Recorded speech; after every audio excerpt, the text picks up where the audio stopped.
High standard news HSN ਦੇ ਦਰਸ਼ਕਾਂ ਦਾ ਇੱਕ ਵਾਰ ਫਿਰ ਹਾਰਦਿਕ ਸਵਾਗਤ। ਮੈਂ ਤੁਹਾਡਾ ਆਪਣਾ ਗੁਰਪ੍ਰੀਤ ਸਿੰਘ ਸੰਧੂ ਅੱਜ ਨਾਲ ਲੈ ਕੇ ਅੱਜ ਦਾ ਮੁੱਦਾ ਲਾਈ। ਕਮਰ ਮੰਜ਼ਲ ਜੀ ਸਾਡੇ ਨਾਲ ਜੁੜ ਚੁੱਕੇ ਨੇ, ਰਜਿੰਦਰ ਮਹਿੰਦਰੂ ਜੀ ਵੀ ਬਸ ਪਾਰੀ ਤੋੜ ਰਹੇ ਨੇ, ਸਾਡੇ ਨਾਲ ਜੁੜੇ ਹੋਏ ਸੀਗੇ, ਕਿਸੇ ਕਾਰਨ ਸ਼ਾਇਦ ਕਨੈਕਸ਼ਨ 'ਚ ਅੱਗੇ ਪਿੱਛੇ ਹੋ ਗਈ ਗੱਲ, ਦੁਬਾਰਾ ਜੁੜਦੇ ਨੇ ਸਾਡੇ ਨਾਲ ਤੇ ਹੋਰ ਮਹਿਮਾਨ ਜਦ ਤੱਕ ਜੁੜਦੇ ਨੇ ਆਪਾਂ ਉਹਦਾ ਗੱਲਬਾਤ ਦਾ ਸਿਲਸਿਲਾ ਸ਼ੁਰੂ ਕਰਦੇ ਹਾਂ ਕਮਰ ਮੰਜ਼ਲ ਜੀ ਦੇ ਨਾਲ। ਕਮਰ ਮੰਜ਼ਲ ਜੀ, ਅੱਜ ਦੀ ਸਭ ਤੋਂ ਵੱਡੀ ਖਬਰ ਇਹ ਆ ਕਿ ਸ਼ਨੀਵਾਰ ਨੂੰ ਕੈਬਨਿਟ ਮੀਟਿੰਗ ਕੀਤੀ ਮਾਨਸੇ ਵਿੱਚ ਭਗਵੰਤ ਮਾਨ ਸਰਕਾਰ ਨੇ ਕੁਝ ਕਈ ਫੈਸਲੇ ਲਏ ਨੇ ਜਿਨ੍ਹਾਂ ਦਾ ਵਿਸਥਾਰ ਦੇ ਨਾਲ ਭਗਵੰਤ ਮਾਨ ਜੀ ਨੇ ਜ਼ਿਕਰ ਕੀਤਾ ਤੇ ਅਖਬਾਰਾਂ ਦੇ ਵਿੱਚ ਵੀ ਸੁਰਖੀਆਂ ਆ ਗਈਆਂ ਕਿ ਕਿਹੜੇ ਕਿਹੜੇ ਫੈਸਲੇ ਪੰਜਾਬ ਦੀ ਕੈਬਨਿਟ ਨੇ ਲਏ ਨੇ। ਐਤਵਾਰ ਨੂੰ ਉਹ ਸਾਰਿਆਂ ਨੂੰ ਪੜ੍ਹਨ ਨੂੰ ਮਿਲ ਗਏ, ਪਰ ਇੱਕ ਫੈਸਲਾ ਜਿਹੜਾ ਰਾਤੋਂ ਰਾਤ ਚੁੱਪ ਚਪੀਤੇ ਲਾਗੂ ਹੋ ਗਿਆ, ਉਹਦੇ ਬਾਰੇ ਨਾ ਤਾਂ ਮਾਨ ਸਾਹਿਬ ਨੇ ਕੋਈ ਧੂ ਕੱਢੀ ਤੇ ਨਾ ਹੀ ਹੋਰ ਕਿਸੇ ਪਾਸਿਓਂ ਖਬਰ ਆਈ। ਪਤਾ ਲੱਗਿਆ ਉਦੋਂ ਜਦੋਂ ਰਾਤੋਂ ਰਾਤ ਰੇਟ ਵੱਧ ਗਿਆ। ਸਵੇਰੇ ਪੈਟਰੋਲ ਪਾਉਣ ਗਏ ਲੋਕ, ਡੀਜ਼ਲ ਪਾਉਣ ਗਏ ਤੇ ਉਹ ਕਹਿੰਦੇ ਜੀ ਮਹਿੰਗਾ ਹੋ ਗਿਆ, 92 ਪੈਸੇ ਤੇ 90 ਪੈਸੇ। ਸੂਤਰ ਦੱਸਦੇ ਨੇ, ਸਮਝ ਆਏ ਜਾ ਰਿਹਾ ਕਿ ਪੰਜਾਬ ਸਰਕਾਰ ਜਿਹੜੀ ਵੈਟ ਵਸੂਲੀ ਹੈ ਉਹ ਲਗਾਤਾਰ ਘਟ ਰਹੀ ਹੈ। ਸਰਕਾਰ ਹਰ ਸਾਲ ਇਹਦਾ ਜਿਹੜਾ ਉਹ ਟੀਚਾ ਵਧਾਉਂਦੀ ਹੈ ਤੇ 21-22 ਦਾ ਟੀਚਾ ਜਿਹੜਾ ਸੀ 868 ਕਰੋੜ ਸੀਗਾ, 22-23 ਦਾ 6400 ਕਰੋੜ ਰੁਪਏ ਸੀਗਾ ਤੇ ਇਸ ਸਾਲ ਦਾ 7600 ਕਰੋੜ ਦਾ ਜਿਹੜਾ ਟੀਚਾ ਰੱਖਿਆ ਗਿਆ ਸੀਗਾ। ਪਰ ਜਿਸ ਢੰਗ ਦੇ ਨਾਲ ਇਸ ਵਕਤ ਵਸੂਲੀ ਹੋ ਰਹੀ ਹੈ ਵੈਟ ਦੀ, ਉਹਦੇ ਹਿਸਾਬ ਨਾਲ ਟੀਚੇ ਦੇ ਆਸੇ-ਪਾਸੇ ਜਿਹੜਾ ਉਹ ਨਹੀਂ ਜਾ ਰਹੀ ਤੇ ਇਸ ਤਰੀਕੇ ਨਾਲ ਲੱਗਦਾ ਕਿ ਇਸ ਕਰਕੇ ਪੰਜਾਬ ਦੇ ਵਿੱਚ ਇਹਨਾਂ ਨੇ ਜਿਹੜਾ ਵੈਟ ਵਧਾਉਣਾ ਸਰਕਾਰ ਨੂੰ ਲੱਗਾ ਕਿ ਜ਼ਰੂਰੀ ਸੀ। ਕਿਵੇਂ ਦੇਖਦੇ ਹੋ ਇਸ ਮੁੱਦੇ? ਸਾਡੀ ਨਾ ਇੱਕ ਬੜੀ ਪੁਰਾਣੀ ਕਹਾਵਤ ਹੈ, ਕਹਿੰਦੇ ਚੋਰ ਕੀ ਦਾੜੀ ਮੇ ਤਿਨਕਾ। ਸ਼ਨੀਵਾਰ ਕੈਬਨਿਟ ਦੀ ਮੀਟਿੰਗ ਕੀਤੀ ਗਈ ਔਰ ਮਾਨ ਸਾਹਿਬ ਨੇ ਮੁੜ ਕੇ ਪੀਸੀ ਕਰਕੇ ਇੱਕ ਵੱਡੀਆਂ ਡੀਂਗਾਂ ਮਾਰੀਆਂ ਵੀ ਅਸੀਂ ਆ ਵੀ ਕਰਤਾ, ਅਸੀਂ ਆ ਵੀ ਕਰ ਦੇਣਾ ਸੀ, ਉਹ ਵੀ ਕਰ ਦੇਣਾ, ਪਰ ਉਹਦੇ ਵਿੱਚ 1% ਵੀ ਜ਼ਿਕਰ ਨਹੀਂ ਕੀਤਾ ਕਿ ਅਸੀਂ ਇਸ ਕੈਬਨਿਟ ਦੀ ਮੀਟਿੰਗ ਦੇ ਵਿੱਚ ਵੈਟ ਵੀ ਵਧਾ ਦਿੱਤਾ। ਔਰ ਮੈਂ ਤੁਹਾਨੂੰ ਜਾਣਕਾਰੀ ਦੇਣੀ ਚਾਹਾਂਗਾ ਕਿ 4 ਮਹੀਨਿਆਂ 'ਚ ਦੂਸਰੀ ਵਾਰੀ ਵੈਟ ਵਧਾ ਦਿੱਤਾ ਪੈਟਰੋਲ ਡੀਜ਼ਲ ਦੇ ਉੱਤੇ। ਔਰ ਪੈਟਰੋਲ ਡੀਜ਼ਲ ਦਾ ਵਧਿਆ ਵੈਟ ਜਿਹੜਾ ਉਹ ਸਿੱਧਾ ਸਾਡੀ ਮਹਿੰਗਾਈ ਤੇ ਅਸਰ ਪਾਉਂਦਾ ਹੈ। ਦੇਖੋ ਸਾਰੀ ਟਰਾਂਸਪੋਰਟੇਸ਼ਨ ਮਹਿੰਗੀ ਹੋ ਜਾਣੀ ਆ, ਗਰੀਬ ਬੰਦੇ ਦੀ ਪਹੁੰਚ ਤੋਂ ਬਾਹਰ ਚੀਜ਼ਾਂ ਦੇ ਨਾਲ। ਹੁਣ ਉਹਦੇ ਵੀ ਮੈਂ ਤੁਹਾਨੂੰ ਰਿਸੋਰਸ ਦੱਸ ਦਿੰਦਾ ਵਾ, ਪੰਜਾਬ ਦੀ ਨੀਤੀ ਦੇ ਵਿੱਚ ਬਿਜ਼ਨਸ ਦੇ ਪ੍ਰਤੀ ਜਾਂ ਸਾਡੇ ਕਾਰੋਬਾਰੀਆਂ ਪ੍ਰਤੀ ਕੋਈ ਪਾਲਿਸੀ ਨਹੀਂ ਹੈਗੀ। ਡੇ ਬਾਈ ਡੇ ਸਾਡੇ ਕਾਰੋਬਾਰੀ ਜਿਹੜੇ ਉਹ ਪੰਜਾਬ ਤੋਂ ਪਲਾਇਨ ਕਰਕੇ ਅਲੱਗ-ਅਲੱਗ ਸਟੇਟਾਂ 'ਚ ਜਾ ਰਹੇ ਨੇ, ਕਿਉਂਕਿ ਪੰਜਾਬ ਦਾ ਕੋਈ ਧਿਆਨ ਨਹੀਂ ਹੈਗਾ ਸਾਡੇ ਕਾਰੋਬਾਰੀਆਂ ਦੇ ਪ੍ਰਤੀ। ਤੇ ਇਹੀ ਕਾਰਨ ਹੈ ਪੰਜਾਬ ਦੇ ਵਿੱਚ ਵੈਟ ਦੀ ਦਰ ਘਟਦੀ ਜਾ ਰਹੀ ਹੈ ਔਰ ਬਾਕੀ ਸੂਬਿਆਂ 'ਚ ਵੱਧਦੀ ਜਾ ਰਹੀ ਹੈ। ਹਿਮਾਚਲ ਸਾਡੇ ਤੋਂ ਅੱਗੇ ਜਾ ਰਿਹਾ, ਹਰਿਆਣਾ ਅੱਗੇ ਜਾ ਰਿਹਾ, ਚੰਡੀਗੜ੍ਹ ਅੱਗੇ ਜਾ ਰਿਹਾ, ਪਰ ਪੰਜਾਬ ਪਛੜ ਰਿਹਾ ਕਿਉਂਕਿ ਸਰਕਾਰ ਦੀ ਇਹਦੇ ਪ੍ਰਤੀ ਕੋਈ ਜੋ ਪਾਲਿਸੀ ਚਾਹੀਦੀ ਉਹ ਕੋਈ ਸਾਨੂੰ ਨਜ਼ਰ ਹੀ ਨਹੀਂ ਆਈ ਅਜੇ ਤੱਕ। 1.25 ਸਾਲ 1.5 ਸਾਲ ਇਹਨਾਂ ਨੂੰ ਆਇਆ ਨੂੰ ਹੋ ਗਿਆ, 1.5 ਸਾਲ 'ਚ ਇਹਨਾਂ ਨੇ ਕੋਈ ਪਾਲਿਸੀ ਨਹੀਂ ਉਸ ਚੀਜ਼ ਦੇ ਉੱਤੇ ਬਣਾਈ। ਤੇ ਦੂਜੀ ਗੱਲ, ਜਿੱਥੋਂ ਤੱਕ ਰਹੀ ਰਾਤੋਂ ਰਾਤ ਇਹਨਾਂ ਨੇ ਡੀਜ਼ਲ ਪੈਟਰੋਲ ਜਿਹੜਾ ਵਾ ਦੂਸਰੀ ਵਾਰੀ ਮਹਿੰਗਾ ਕਰ ਦਿੱਤਾ। ਇਹ ਸਿੱਧਾ ਸਾਡੇ ਆਮ ਲੋਕਾਂ ਦੀ ਜੇਬ ਦੇ ਉੱਤੇ ਸਰਕਾਰ ਦਾ ਡਾਕਾ ਆ ਬੜਾ ਵੱਡਾ। ਹੁਣ ਉਹਦਾ ਵੀ ਮੈਂ ਤੁਹਾਨੂੰ ਕਾਰਨ ਦੱਸ ਦੇਣਾ ਵਾ, ਕਿਉਂਕਿ ਸੂਤਰੇ ਦੱਸ ਰਹੇ ਸੀਗੇ ਕੇਂਦਰ ਸਰਕਾਰ ਡੀਜ਼ਲ ਪੈਟਰੋਲ ਦੀਆਂ ਕੀਮਤਾਂ ਘਟਾ ਸਕਦੀ ਹੈ, ਕੁਝ ਰਿਲੈਕਸੇਸ਼ਨ ਭਾਰਤ ਦੀ ਜਨਤਾ ਨੂੰ ਦੇ ਸਕਦੀ ਹੈ। ਤੇ ਪੰਜਾਬ ਸਰਕਾਰ ਨੂੰ ਇਸ ਗੱਲ ਦੀ ਵੀ ਚਿੰਤਾ ਹੋਏਗੀ ਵੀ ਅਗਰ ਕੇਂਦਰ ਸਰਕਾਰ ਨੇ ਰੇਟ ਘੱਟ ਕੀਤੇ ਤੇ ਸਾਡੀ ਰੈਵਨਿਊ ਹੋਰ ਘਟ ਜਾਏਗਾ। ਇਸ ਤੋਂ ਪਹਿਲਾਂ ਕਿ ਕੇਂਦਰ ਸਰਕਾਰ ਰੇਟ ਘਟਾਵੇ, ਅਸੀਂ ਫਟਾਫਟ ਵੈਟ ਵਧਾ ਲਈਏ ਕਿ ਸਾਡੀ ਵੈਟ ਦੀ ਦਰ ਲਗਭਗ ਉਹ ਰੇਸ਼ੋ ਉੱਥੇ ਫਿਰ ਦੁਬਾਰਾ ਆ ਜਾਵੇ। ਤੇ ਇਹ ਜਿਹੜੀ ਉਹ ਚੋਰ ਕੀ ਦਾੜੀ ਤੇ ਤਿਨਕੇ ਵਾਲੀ ਗੱਲ ਹੈ, ਇਹ ਸਰਕਾਰ ਨੂੰ ਸ਼ੋਭਾ ਨਹੀਂ ਦਿੰਦੀਆਂ। ਜੋ ਇਹ ਸਰਕਾਰ ਲੋਕਾਂ ਨੂੰ ਸਹੂਲਤਾਂ ਦੇ ਵਾਅਦੇ ਦੇ ਕੇ ਆਈ ਸੀ ਤੇ ਉਹਦੇ ਤੋਂ ਬਿਲਕੁਲ ਉਲਟ ਕੰਮ ਕਰ ਰਹੀ ਆ। ਔਰ ਮੈਂ ਇਹ ਸੋਚਦਾ ਜਦੋਂ ਦੀ ਇਹ ਸਰਕਾਰ ਆਈ ਆ ਸਾਡੇ ਤੇ ਮਹਿੰਗਾਈ ਦੀ ਮਾਰ ਬੜੀ ਤੇਜ਼ੀ ਨਾਲ ਵੱਧ ਰਹੀ ਹੈ। ਜੀ ਮਹਿੰਦਰ ਜੀ, 4 ਮਹੀਨਿਆਂ 'ਚ ਕਹਿੰਦੇ ਵੈਟ ਵਧਾਤਾ, ਦੁਬਾਰਾ 1 ਰੁਪਏ ਦੇ ਕਰੀਬ ਰੇਟ ਵੱਧ ਗਿਆ, 92 ਪੈਸੇ ਪੈਟਰੋਲ ਵੱਧ ਗਿਆ ਤੇ 90 ਪੈਸੇ ਡੀਜ਼ਲ ਮਹਿੰਗਾ ਹੋ ਗਿਆ। ਤੇ ਜਦੋਂ ਗੱਲ ਕਰਦੇ ਆ ਮਹਿੰਗੇ ਪੈਟਰੋਲ ਡੀਜ਼ਲ ਦੀ ਤੇ ਹਮੇਸ਼ਾ ਗੱਲ ਚੱਲਦੀ ਹੈ ਕਿ ਗੁਆਂਢੀ ਸੂਬਿਆਂ ਵਿੱਚ ਕੀ ਭਾਅ ਹੈ।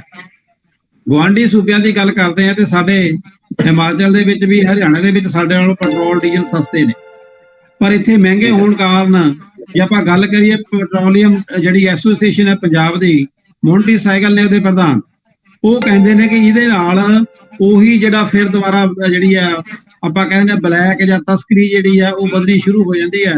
ਲੋਕੀ ਫਿਰ ਤੇਲ ਪਾਉਣ ਵਾਸਤੇ ਪੰਜਾਬ ਦੇ ਜਿਹੜੇ ਸਰਹੱਦ ਦੇ ਨੇੜੇ ਨੇੜੇ ਪੰਪ ਲੱਗਦੇ ਉਹ ਤੇਲ ਨਹੀਂ ਪੈਂਦਾ, ਤੇ ਉਹ ਪੈਟਰੋਲ ਜਿਹੜਾ ਡੀਜ਼ਲ ਜਿਹੜਾ ਪਾਉਣ ਵਾਸਤੇ ਉਹ ਸਰਹੱਦ ਤੋਂ ਪਾਰ ਜਿਹੜੇ ਦੂਜੇ ਸੂਬੇ 'ਚ ਚੱਲਦੇ ਨੇ ਉੱਥੋਂ ਲੋਕ ਪਾਉਂਦੇ ਨੇ, ਜਾਂ ਉੱਥੋਂ ਜਿਹੜਾ ਸਸਤੇ ਭਾਅ ਦਾ ਲੈ ਕੇ ਆਉਂਦੇ ਨੇ ਲੋਕ, ਕਹਿੰਦੇ ਉਹਦੇ ਵਿੱਚ ਵਾਧਾ ਹੋਏਗਾ। ਕਿਵੇਂ ਦੇਖਦੇ ਹੋ ਤੁਸੀਂ ਇਸ ਵਧੇ ਹੋਏ ਭਾਅ ਨੂੰ, ਜਨਤਾ ਕਿਵੇਂ ਲਏਗੀ? ਸੰਧੂ ਸਾਹਿਬ, ਗੱਲ ਇਹ ਹੈ ਕਿ ਤਸਕਰੀ ਦਾ ਮੁੱਦਾ ਤਾਂ ਬਾਅਦ ਦੀ ਗੱਲ ਹੈ ਕਿ ਬਈ ਤਸਕਰੀ ਹੋਏਗੀ ਨਾਲ ਦੇ ਲੱਗਦੇ ਹੋਏ ਸਟੇਟਾਂ ਤੋਂ, ਉਹ ਵੀ ਹੋਣਾ ਸੁਭਾਵਿਕ ਹੈ ਕਿਉਂਕਿ ਲੋਕ 1-1 ਰੁਪਈਏ ਦੇ ਬਾਰੇ ਸੋਚਦੇ ਨੇ। ਔਰ ਗੱਲ ਸਭ ਤੋਂ ਵੱਡੀ ਇਹ ਹੈ ਕਿ ਜਦੋਂ ਪਰਸੋਂ ਮੀਟਿੰਗ ਹੋਈ, ਉਸ ਮੀਟਿੰਗ ਦੇ ਵਿੱਚ ਸਰਕਾਰ ਨੇ ਸਾਰੇ ਉਹ ਮੁੱਦਿਆਂ ਦੀ ਗੱਲ ਕੀਤੀ। ਮੀਟਿੰਗ ਤੋਂ ਬਾਅਦ ਜਿਹੜੇ ਉਸ ਦੇ ਵਿੱਚ ਉਹਨਾਂ ਦੇ ਆਪਣੇ ਹੱਕ ਦੇ, ਆਪਣੇ ਫੇਵਰ ਦੇ ਕੰਮ ਸੀ, ਉਹ ਸਾਰੇ ਗਿਣਾਏ ਕਿ ਵੀ ਅਸੀਂ ਇੰਨੇ ਟਾਈਮ ਦੇ ਵਿੱਚ ਇੰਨੀਆਂ ਨੌਕਰੀਆਂ ਦਿੱਤੀਆਂ, ਅਸੀਂ ਇੰਨਾ ਆਹ ਕੀਤਾ ਉਹ ਕੀਤਾ, ਜਿੰਨੇ ਵੀ ਆਪਣੇ ਚੰਗੇ ਕੀਤੇ ਹੋਏ ਕੰਮ ਸੀ ਉਹ ਸਾਰੇ ਗਿਣਾਏ। ਪਰ ਅਫਸੋਸ ਦੀ ਗੱਲ ਇਹ ਹੈ ਕਿ ਉਹਨਾਂ ਨੇ ਕਿਤੇ ਵੀ ਇੱਕ ਵਾਰੀ ਵੀ ਇਹ ਜ਼ਿਕਰ ਨਹੀਂ ਕੀਤਾ ਕਿ ਅਸੀਂ ਹੁਣ ਪੈਟਰੋਲ ਔਰ ਡੀਜ਼ਲ ਦੇ ਉੱਤੇ ਵੈਟ ਫਿਰ ਚੌਥੇ ਮਹੀਨੇ ਬਾਅਦ ਦੁਬਾਰਾ ਵਧਾਉਣ ਜਾ ਰਹੇ ਹਾਂ। ਉਹ ਪਤਾ ਉਦੋਂ ਲੱਗਿਆ ਜਦੋਂ ਅਸੀਂ ਲੋਕ ਸਵੇਰੇ ਆਪਣੇ ਵਹੀਕਲਸ ਲੈ ਕੇ ਪੈਟਰੋਲ ਪੰਪਾਂ ਤੇ ਗਏ ਤੇ ਦੇਖਿਆ ਤੇ ਤੇਲ ਅੱਜ ਘੱਟ ਪੈ ਰਿਹਾ। ਉਹ ਕਿਉਂ ਪੈ ਰਿਹਾ ਤਾਂ ਪਤਾ ਲੱਗਿਆ ਵੀ ਤੇਲ ਨੂੰ ਤਾਂ ਅੱਗ ਲੱਗੀ ਹੋਈ ਆ, ਇਹ ਕੱਲ ਦਾ ਹੋਰ ਮਹਿੰਗਾ ਹੋ ਗਿਆ ਤੇ ਇਸ ਕਰਕੇ ਤੇਲ ਦਾ ਜਿਹੜਾ ਘੱਟ ਪੈ ਰਿਹਾ। ਸੋ ਦੂਸਰੀ ਗੱਲ, ਇੱਕ ਪਾਸੇ ਸਰਕਾਰ ਗੱਲਾਂ ਕਰਦੀ ਆ ਕਿ ਅਸੀਂ ਲੋਕਾਂ ਨੂੰ ਫ੍ਰੀ ਆਹ ਚੀਜ਼ ਦੇਵਾਂਗੇ, ਫ੍ਰੀ ਆਹ ਦੇਵਾਂਗੇ, ਮਹਿੰਗਾਈ ਘੱਟ ਕਰਾਂਗੇ, ਨੌਕਰੀਆਂ ਵੱਧ ਦੇਵਾਂਗੇ, ਸੁਰੱਖਿਆ ਵਧੀਆ ਦੇਵਾਂਗੇ। ਇਹ ਸਾਰੇ ਵਾਅਦੇ ਜਿਹੜੇ ਆ ਉਹਨਾਂ ਨੇ ਆਪਣੇ ਮੈਨੀਫੈਸਟੋ ਦੇ ਵਿੱਚ ਵੀ ਕੀਤੇ ਔਰ ਆਪਣੇ ਚੁਣਾਵੀ ਪ੍ਰਚਾਰ ਦੇ ਦੌਰਾਨ ਵੀ ਉਹਨਾਂ ਨੇ ਕੀਤੇ। ਤੇ ਮੈਂ ਇਹ ਜਾਣਨਾ ਚਾਹੁੰਦਾ ਕਿ ਇਹ ਚੀਜ਼ਾਂ ਨੂੰ ਜਿਹੜਾ ਆ ਦੁਬਾਰਾ ਮਹਿੰਗਾਈ ਦੇ ਵੱਲ ਨੂੰ ਵਧਾਉਣਾ ਔਰ ਪੰਜਾਬ ਦੇ ਉੱਤੇ ਜਿਹੜਾ ਕਰਜ਼ਾ ਆ ਉਹ ਵੀ ਵਧਾਉਣਾ, ਕਿ ਕੋਈ ਸ਼ੋਭਾ ਨਹੀਂ ਦਿੰਦਾ ਕਿ ਵੀ ਕਰਜ਼ਾ ਵਧਾਈ ਜਾਈਏ ਤੇ ਆਪਾਂ ਮਹਿੰਗਾਈ ਵਧਾਈ ਜਾਈਏ ਤੇ ਚੀਜ਼ਾਂ ਫ੍ਰੀ ਦੇਈ ਜਾਈਏ। ਇਹ ਜਿਹੜੀਆਂ ਗੱਲਾਂ ਮੈਂ ਸਮਝਦਾ ਕਿ ਠੀਕ ਨਹੀਂ ਹੈ। ਠੀਕ ਨਹੀਂ। ਔਰ ਨਾਲ ਦੀ ਨਾਲ ਜਿਹੜਾ ਤੁਸੀਂ ਜ਼ਿਕਰ ਕਰ ਰਹੇ ਸੀ ਕਿ ਅਖਬਾਰਾਂ ਦੇ ਤੇ ਬੜੇ ਬਿਆਨ ਦਿੱਤੇ ਨੇ, ਪਰ ਅੱਜ ਦੀ ਅਖਬਾਰਾਂ ਦੀ ਗੱਲ ਕਰੀਏ 2-2 ਪੇਜ ਇਸ਼ਤਿਹਾਰਾਂ ਨਾਲ ਭਰੇ ਹੋਏ ਨੇ, ਜਿਹ 'ਚ ਪ੍ਰਾਪਤੀਆਂ ਦੱਸੀਆਂ ਜਾ ਰਹੀਆਂ ਕਿ ਪ੍ਰਾਈਵੇਟ ਇੰਨੀਆਂ ਨੌਕਰੀਆਂ ਦਵਾਤੀਆਂ ਤੇ ਸਰਕਾਰੀ ਇੰਨੀਆਂ ਨੌਕਰੀਆਂ 'ਚ ਮੁਲਾਜ਼ਮ ਪੱਕੇ ਕਰਤੇ, ਸਾਰਾ ਕੁਝ ਹੈ, ਪਰ ਕਿਸੇ ਥਾਂ ਦੇ ਉਹਦੇ ਵਿੱਚ ਕਿਤੇ ਵੀ ਕੋਈ ਜ਼ਿਕਰ ਨਹੀਂ ਹੋਣਾ ਕਿ ਕਿਤੇ ਵੀ ਉਹਦੇ 'ਚ ਜ਼ਿਕਰ ਨਹੀਂ ਹੈ। ਨਾ ਹੀ ਤੁਸੀਂ ਦੇਖਿਆ ਹੋਣਾ ਕਿ ਜਿਸ ਦੇ ਵਿੱਚ ਇਹ ਦੱਸਿਆ ਜਾਵੇ ਵੀ ਅਸੀਂ ਆਹ ਚੀਜ਼ਾਂ ਦੇ ਵਿੱਚ ਮਹਿੰਗਾਈ ਵੀ ਵਧਾਈ ਆ ਔਰ ਅੱਗੇ ਵਧਾਵਾਂਗੇ। ਜੀ ਹਾਂ, ਬਿਲਕੁਲ ਜੀ। ਜਿਹੜੀਆਂ ਵਿਰੋਧੀ ਪਾਰਟੀਆਂ ਨੇ, ਸਿਆਸੀ ਪਾਰਟੀਆਂ ਨੇ ਇਹਦਾ ਵਿਰੋਧ ਵੀ ਕੀਤਾ ਆਪੋ ਆਪਣੇ ਢੰਗ ਨਾਲ, ਇਹਦੇ ਉੱਤੇ ਜਿਹੜੀ ਬਿਆਨਬਾਜ਼ੀ ਕੀਤੀ ਹੈ। ਪਰ ਨਾਲ ਦੀ ਨਾਲ ਕਮਰ ਮੰਜ਼ਲ ਜੀ, ਇੱਕ ਸਵਾਲ ਹੋਰ ਪੈਦਾ ਹੋ ਰਿਹਾ। ਕੁਝ ਲੋਕਾਂ ਦਾ ਕਹਿਣਾ ਇਹ ਸੀ ਕਿ ਬੀਜੇਪੀ ਵਾਲੇ, ਕਾਂਗਰਸ ਵਾਲੇ, ਹੋਰ ਸਾਰੇ ਜਿਹੜੇ ਆ ਉਹ ਪੰਜਾਬ ਸਰਕਾਰ ਨੇ ਜਦੋਂ ਰੇਟ ਵਧਾਏ ਨੇ ਇਹਦੇ ਉੱਤੇ ਤਾਂ ਰੌਲਾ ਜ਼ਰੂਰ ਪਾਉਂਦੇ ਨੇ, ਪਰ ਕਹਿੰਦੇ ਉਹ ਕੇਂਦਰ ਸਰਕਾਰ ਦੇ ਕੋਲੋਂ ਇਸ ਗੱਲ ਦਾ ਸਵਾਲ ਦਾ ਜਵਾਬ ਨਹੀਂ ਮੰਗਦੇ ਕਿ ਜਦੋਂ 40 ਬੈਰਲ ਦਾ ਸੀਗਾ ਰੇਟ ਸੀ, $40 ਬੈਰਲ ਦਾ, ਉਸ ਵਕਤ ਕਹਿੰਦੇ ਮਨਮੋਹਨ ਸਿੰਘ ਸਰਕਾਰ 70 ਰੁਪਏ ਵੇਚ ਰਹੀ ਸੀ ਪੈਟਰੋਲ, ਤੇ ਜਦੋਂ ਹੁਣ ਕਹਿੰਦੇ 30 ਹੋ ਗਿਆ ਇੰਟਰਨੈਸ਼ਨਲ ਮਾਰਕੀਟ ਦੇ ਵਿੱਚ, ਉਸ ਵੇਲੇ ਕਹਿੰਦੇ ਕਿਉਂ ਨਹੀਂ ਸਸਤਾ ਕਰ ਰਹੀ ਮੋਦੀ ਸਰਕਾਰ। ਇਹ ਦੱਸਿਓ ਜਿਹੜਾ ਕੀ ਫਰਕ ਹੈ ਰੇਟਾਂ ਦਾ, ਕੀ ਕਿਵੇਂ ਹੋ ਰਿਹਾ ਹੈ? ਸੰਧੂ ਸਾਹਿਬ, ਇਹਦੇ 'ਚ ਨਾ ਦੇਖੋ 2 ਚੀਜ਼ਾਂ ਦਾ ਆ। ਜਿੰਨੀਆਂ ਸਾਡੀਆਂ ਤੇਲ ਕੰਪਨੀਆਂ ਸੀਗੀਆਂ ਸਾਰੀਆਂ ਬੜੇ ਵੱਡੇ ਲਾਸ 'ਚ ਚੱਲਦੀਆਂ ਸੀ ਔਰ ਬੜੇ ਲੰਬੇ ਸਮੇਂ ਤੋਂ ਚੱਲ ਰਹੀਆਂ ਸੀ। ਇਹ ਜਦੋਂ ਯੂਕਰੇਨ ਦੇ ਯੁੱਧ ਤੋਂ ਬਾਅਦ ਸਾਨੂੰ ਕਰੂਡ ਆਇਲ ਸਸਤੇ ਰੇਟ 'ਚ ਮਿਲਣਾ ਸ਼ੁਰੂ ਹੋਇਆ ਤੇ ਸਭ ਤੋਂ ਪਹਿਲਾਂ ਉਹ ਸਾਰੀਆਂ ਕੰਪਨੀਆਂ ਦਾ ਜਿਹੜਾ ਉਹ ਘਾਟਾ ਪੂਰਾ ਕੀਤਾ ਗਿਆ। ਉਹ ਕੰਪਨੀਆਂ ਜਿਹੜੀਆਂ ਨੇ ਹੁਣ ਘਾਟੇ 'ਚ ਕੋਈ ਨਹੀਂ ਹੈਗੀਆਂ। ਮੈਂ ਆਪ ਜੀ ਨੂੰ ਪਹਿਲਾਂ ਵੀ ਬੇਨਤੀ ਕਰਕੇ ਹਟਿਆ ਕਿ ਇਹ ਸੰਕੇਤ ਆ ਰਹੇ ਸੀ ਕਿ ਮੋਦੀ ਸਰਕਾਰ ਜਿਹੜੀ ਆ ਡੀਜ਼ਲ ਪੈਟਰੋਲ ਦਾ ਰੇਟ ਘਟਾਉਣ ਜਾ ਰਹੀ ਆ। ਉਸ ਸੰਕੇਤਾਂ ਨੂੰ ਦੇਖਦੇ ਹੋਏ ਪੰਜਾਬ ਸਰਕਾਰ ਨੇ ਫਟਾਫਟ ਵੈਟ ਵਧਾ ਦਿੱਤਾ ਕਿ ਜੇ ਮੋਦੀ ਸਰਕਾਰ, ਦੇਖੋ ਉਹ ਇਹ ਕੁਦਰਤੀ ਗੱਲ ਹੈ, ਜੇ ਰੇਟ ਸੈਂਟਰ ਸਰਕਾਰ ਘਟਾਏਗੀ ਤੇ ਵੈਟ ਵੀ ਘਟ ਜਾਏਗਾ। ਤੇ ਇਹ ਪੰਜਾਬ ਸਰਕਾਰ ਦੀ ਚਲਾਕੀ ਸਮਝ ਲਓ ਵੀ ਲੋਕਾਂ ਨੂੰ ਸਹੂਲਤ ਨਾ ਮਿਲ ਸਕੇ, ਸਰਕਾਰ ਰੇਟ ਘਟਾਉਂਦੀ ਆ ਤੇ ਸਾਡਾ ਵੈਟ ਪੂਰਾ ਹੁੰਦਾ ਰਹੇ। ਤੇ ਇਸ ਨੀਤੀ ਦੇ ਤਹਿਤ ਇਹਨਾਂ ਨੇ ਇਹ ਕਦਮ ਚੁੱਕੇ ਨੇ। ਤੇ ਮੈਂ ਇਹ ਮੰਨਣਾ ਵਾ ਵੀ ਜੇ ਸੈਂਟਰ ਸਰਕਾਰ ਰੇਟ ਘਟਾਉਂਦੀ ਆ ਤੇ ਪੰਜਾਬ ਸਰਕਾਰ ਨੂੰ ਵੀ ਲੋਕਾਂ ਨੂੰ ਸਹੂਲਤ ਦੇਣੀ ਚਾਹੀਦੀ ਆ, ਨਾ ਕਿ ਅਜੇ ਚਲੋ ਘਟਿਆ ਤੇ ਕੋਈ ਨਹੀਂ, ਪਰ ਘਟਣ ਦੇ ਆਸਾਰ ਨੇ ਔਰ ਜਲਦੀ ਹੀ ਘਟਣਗੇ, ਜੋ ਮੈਂ ਉਮੀਦ ਕਰਦਾ। ਚਲੋ ਪਿਛਲੀ ਵਾਰ ਵੀ ਪੰਜਾਬ ਸਰਕਾਰ ਨੇ ਤਾਂ ਤੀਰੇ ਲਾਤੀ ਹੈ, ਫਿਰ ਕਿਤੇ ਨਾ ਕਿਤੇ ਜੇ ਰਾਹਤ ਮਿਲਦੀ ਹੈ ਤਾਂ ਕੇਂਦਰ ਕੋਲੋਂ ਮਿਲੇਗੀ, ਲੇਕਿਨ ਉਹ ਸਾਰੇ ਸੂਬਿਆਂ ਨੂੰ ਮਿਲੇਗੀ। ਪੰਜਾਬ ਵਾਲਿਆਂ ਦੇ ਨਾਲ ਤਾਂ ਇਹ ਕਿਤੇ ਨਾ ਕਿਤੇ ਜਿਹੜਾ ਥੋੜਾ ਜਿਹਾ ਧੱਕਾ ਹੋ ਹੀ ਗਿਆ। ਤੇ ਆਪਾਂ ਅਗਲੇ ਮੁੱਦੇ ਵੱਲ ਵਧਦੇ ਜੀ। ਪੰਜਾਬੀਆਂ ਦੇ ਨਾਲ ਧੱਕੇ ਜਿਹੜੇ ਹੋਣੇ ਆ ਉਹ ਘਟਦੇ ਨਹੀਂ। ਧੱਕਿਆਂ ਦੀ ਗੱਲ ਕਰੀਏ ਤਾਂ ਉਹਦੇ 'ਚ ਸਾਡੇ ਪੰਜਾਬੀ ਹੀ ਸ਼ਾਮਲ ਹੁੰਦੇ ਨੇ। ਰੋਜ਼ਗਾਰ ਦੀ ਗੱਲ ਕਰਦੇ ਆ, ਸਰਕਾਰਾਂ ਡਾਂਗਾ ਬਣਾਉਂਦੀਆਂ ਨੇ, ਸਰਕਾਰੀ ਨੌਕਰੀ ਜਿਹੜੀ ਹੈ ਨਦਾਰਦ ਹੋਈ ਫਿਰਦੀ ਹੈ, ਪ੍ਰਾਈਵੇਟ ਨੌਕਰੀਆਂ ਨੂੰ ਆਪਣੇ ਅੰਕੜੇ ਜਿਹੜੇ ਆ ਉਹ ਪੇਸ਼ ਕਰ ਰਹੀਆਂ ਨੇ ਸਰਕਾਰਾਂ। ਤੇ ਨਾਲ ਦੇ ਨਾਲ ਗੱਲ ਕਰੀਏ ਰੋਜ਼ਗਾਰ ਦੀ, ਇੱਥੇ ਰੋਜ਼ਗਾਰ ਦੇ ਵੀ ਹਾਲਾਤ ਸਾਜ਼ਗਾਰ ਨਹੀਂ ਹੈ। ਤੇ ਉਸ ਤੋਂ ਅਗਲੀ ਗੱਲ ਕਰਦੇ ਆ ਕਿ ਵਿਦੇਸ਼ਾਂ ਵਿੱਚ ਰੋਜ਼ਗਾਰ ਦੇ ਨਾਂ ਦੇ ਉੱਤੇ ਜਿਹੜੀਆਂ ਉਹ ਪੰਜਾਬ ਦੇ ਵਿੱਚ ਪੰਜਾਬੀ ਹੀ ਠੱਗੀਆਂ ਮਾਰੀ ਜਾ ਰਹੇ। ਟਰੈਵਲ ਏਜੰਟਾਂ ਦੇ ਚੁੰਗਲ ਦੇ ਵਿੱਚ ਅੱਗੇ ਤਾਂ ਫਸਦੇ ਸੀ ਚੰਗੇ ਸਰਦੇ ਪੁੱਜਦੇ ਘਰਾਂ ਦੇ ਬੱਚੇ। ਉਹ ਮਾਂ-ਬਾਪ ਜਿਹੜੇ ਕਿ ਵਿਦੇਸ਼ਾਂ 'ਚ ਪੜ੍ਹਾਈ ਕਰਵਾ ਸਕਦੇ ਸੀ, ਚਾਰ ਪੈਸੇ ਸੀਗੇ ਉਹਨਾਂ ਕੋਲ, ਕਹਿੰਦੇ ਜ਼ਮੀਨ ਵੇਚ ਕੇ ਕਿਸੇ ਨਾ ਕਿਸੇ ਤਰੀਕੇ ਨਾਲ ਧੀ ਪੁੱਤ ਨੂੰ ਬਾਹਰ ਭੇਜ ਦਿੱਤਾ ਕਿ ਚਲੋ ਉਹਦੀ ਸ਼ਾਇਦ ਆਉਣ ਵਾਲੇ ਸਮੇਂ ਦੀ ਜ਼ਿੰਦਗੀ ਜਿਹੜੀ ਆ ਸੌਖੀ ਕੱਟੀ ਜਾਏਗੀ। ਪਰ ਇੱਥੇ ਦੇਖਦੇ ਆ ਗਰੀਬ ਘਰਾਂ ਦੀਆਂ ਧੀਆਂ ਜਿਹੜੀਆਂ ਉਹਨਾਂ ਨੂੰ ਵੀ ਮਸਕਟ, ਓਮਾਨ ਏਦਾਂ ਦੇ ਮੁਲਕਾਂ ਦੇ ਵਿੱਚ ਰੋਜ਼ਗਾਰ ਦੇ ਨਾਂ ਤੇ ਕਿ ਤੁਸੀਂ ਉੱਥੇ ਛੋਟਾ ਛੋਟਾ ਘਰੇਲੂ ਕੰਮ ਕਰਨਾ ਆ ਤੇ ਉਹਦੇ ਨਾਂ ਦੇ ਉੱਤੇ ਉਹਨਾਂ ਨੂੰ ਵਿਦੇਸ਼ਾਂ 'ਚ ਲਿਜਾਇਆ ਜਾ ਰਿਹਾ। ਲੱਖਾਂ ਰੁਪਈਏ ਉਹ ਵੀ ਇਧਰੋਂ ਉਧਰੋਂ ਇਕੱਠੇ ਕਰਕੇ ਮਾਪੇ ਦਿੰਦੇ ਨੇ ਤੇ ਵਿੱਚ ਰਿਸ਼ਤੇਦਾਰ ਹੀ ਹੁੰਦੇ ਨੇ ਜਿਹੜੇ ਉਹਨਾਂ ਨੂੰ ਦੱਸ ਪਾਉਂਦੇ ਨੇ ਟਰੈਵਲ ਏਜੰਟਾਂ ਦੀ। ਤੇ ਅੱਗੇ ਏਜੰਟ ਨੇ ਕੋਈ ਨਹੀਂ ਪਤਾ ਉਹਨੇ ਕਿੱਥੇ ਭੇਜਣਾ। ਕਹਿੰਦੇ ਬੱਚਿਆਂ ਨੂੰ ਬਾਹਰ ਜਾ ਕੇ ਪਤਾ ਲੱਗਦਾ, ਕੁੜੀਆਂ ਨੂੰ ਕਿ ਦੱਸਿਆ ਕੁਝ ਹੋਰ ਹੁੰਦਾ, ਉੱਥੇ ਜਾ ਕੇ ਕੁਝ ਹੋਰ ਨਿਕਲਦਾ। ਅੱਗੇ ਬਾਹਰ ਜਿਹੜੇ ਬੰਦੇ ਉਹ ਕਹਿੰਦੇ ਜੀ ਉਲਟਾ ਅਸੀਂ ਪੈਸੇ ਦਿੱਤੇ ਹੋਏ ਆ ਤੁਹਾਨੂੰ ਮੰਗਾਉਣ ਲਈ, ਸਾਡੇ ਪੈਸੇ ਜਦੋਂ ਪੂਰੇ ਹੋਣਗੇ ਅਸੀਂ ਤੁਹਾਨੂੰ ਫੇਰ ਛੱਡਾਂਗੇ। ਤੇ ਉੱਥੇ ਕਈ ਤਰ੍ਹਾਂ ਦੇ ਕੱਲ ਖਬਰ ਵੀ ਆਈ ਸੀ ਕਿ ਕਹਿੰਦੇ ਜੀ ਉੱਥੇ ਚੋਰੀ ਦਾ ਸਭ ਤੋਂ ਵੱਡਾ ਇਲਜ਼ਾਮ ਹੁੰਦਾ। ਕਹਿੰਦੇ ਚੋਰੀ ਦੀ ਸਜ਼ਾ ਬੜੀ ਸਖਤ ਆ, ਸਰੀਰ ਦੇ ਅੰਗ ਵੀ ਜਿਹੜੇ ਆ ਖੋਲੇ ਜਾਂਦੇ ਆ ਚੋਰ ਦੇ। ਤੇ ਉੱਥੇ ਇਹਨਾਂ ਨੂੰ ਡਰਾ ਦਿੰਦੇ ਕਿ ਅਸੀਂ ਤੁਹਾਡੇ ਤੇ ਚੋਰੀ ਦਾ ਇਲਜ਼ਾਮ ਲਗਾ ਦੇਵਾਂਗੇ। ਤੇ ਏਦਾਂ ਦੇ ਘਿਨੌਣੀਆਂ ਹਰਕਤਾਂ ਕਰਕੇ ਉਹਨਾਂ ਦਾ ਸ਼ੋਸ਼ਣ ਜਿਹੜਾ ਕੀਤਾ ਜੀ।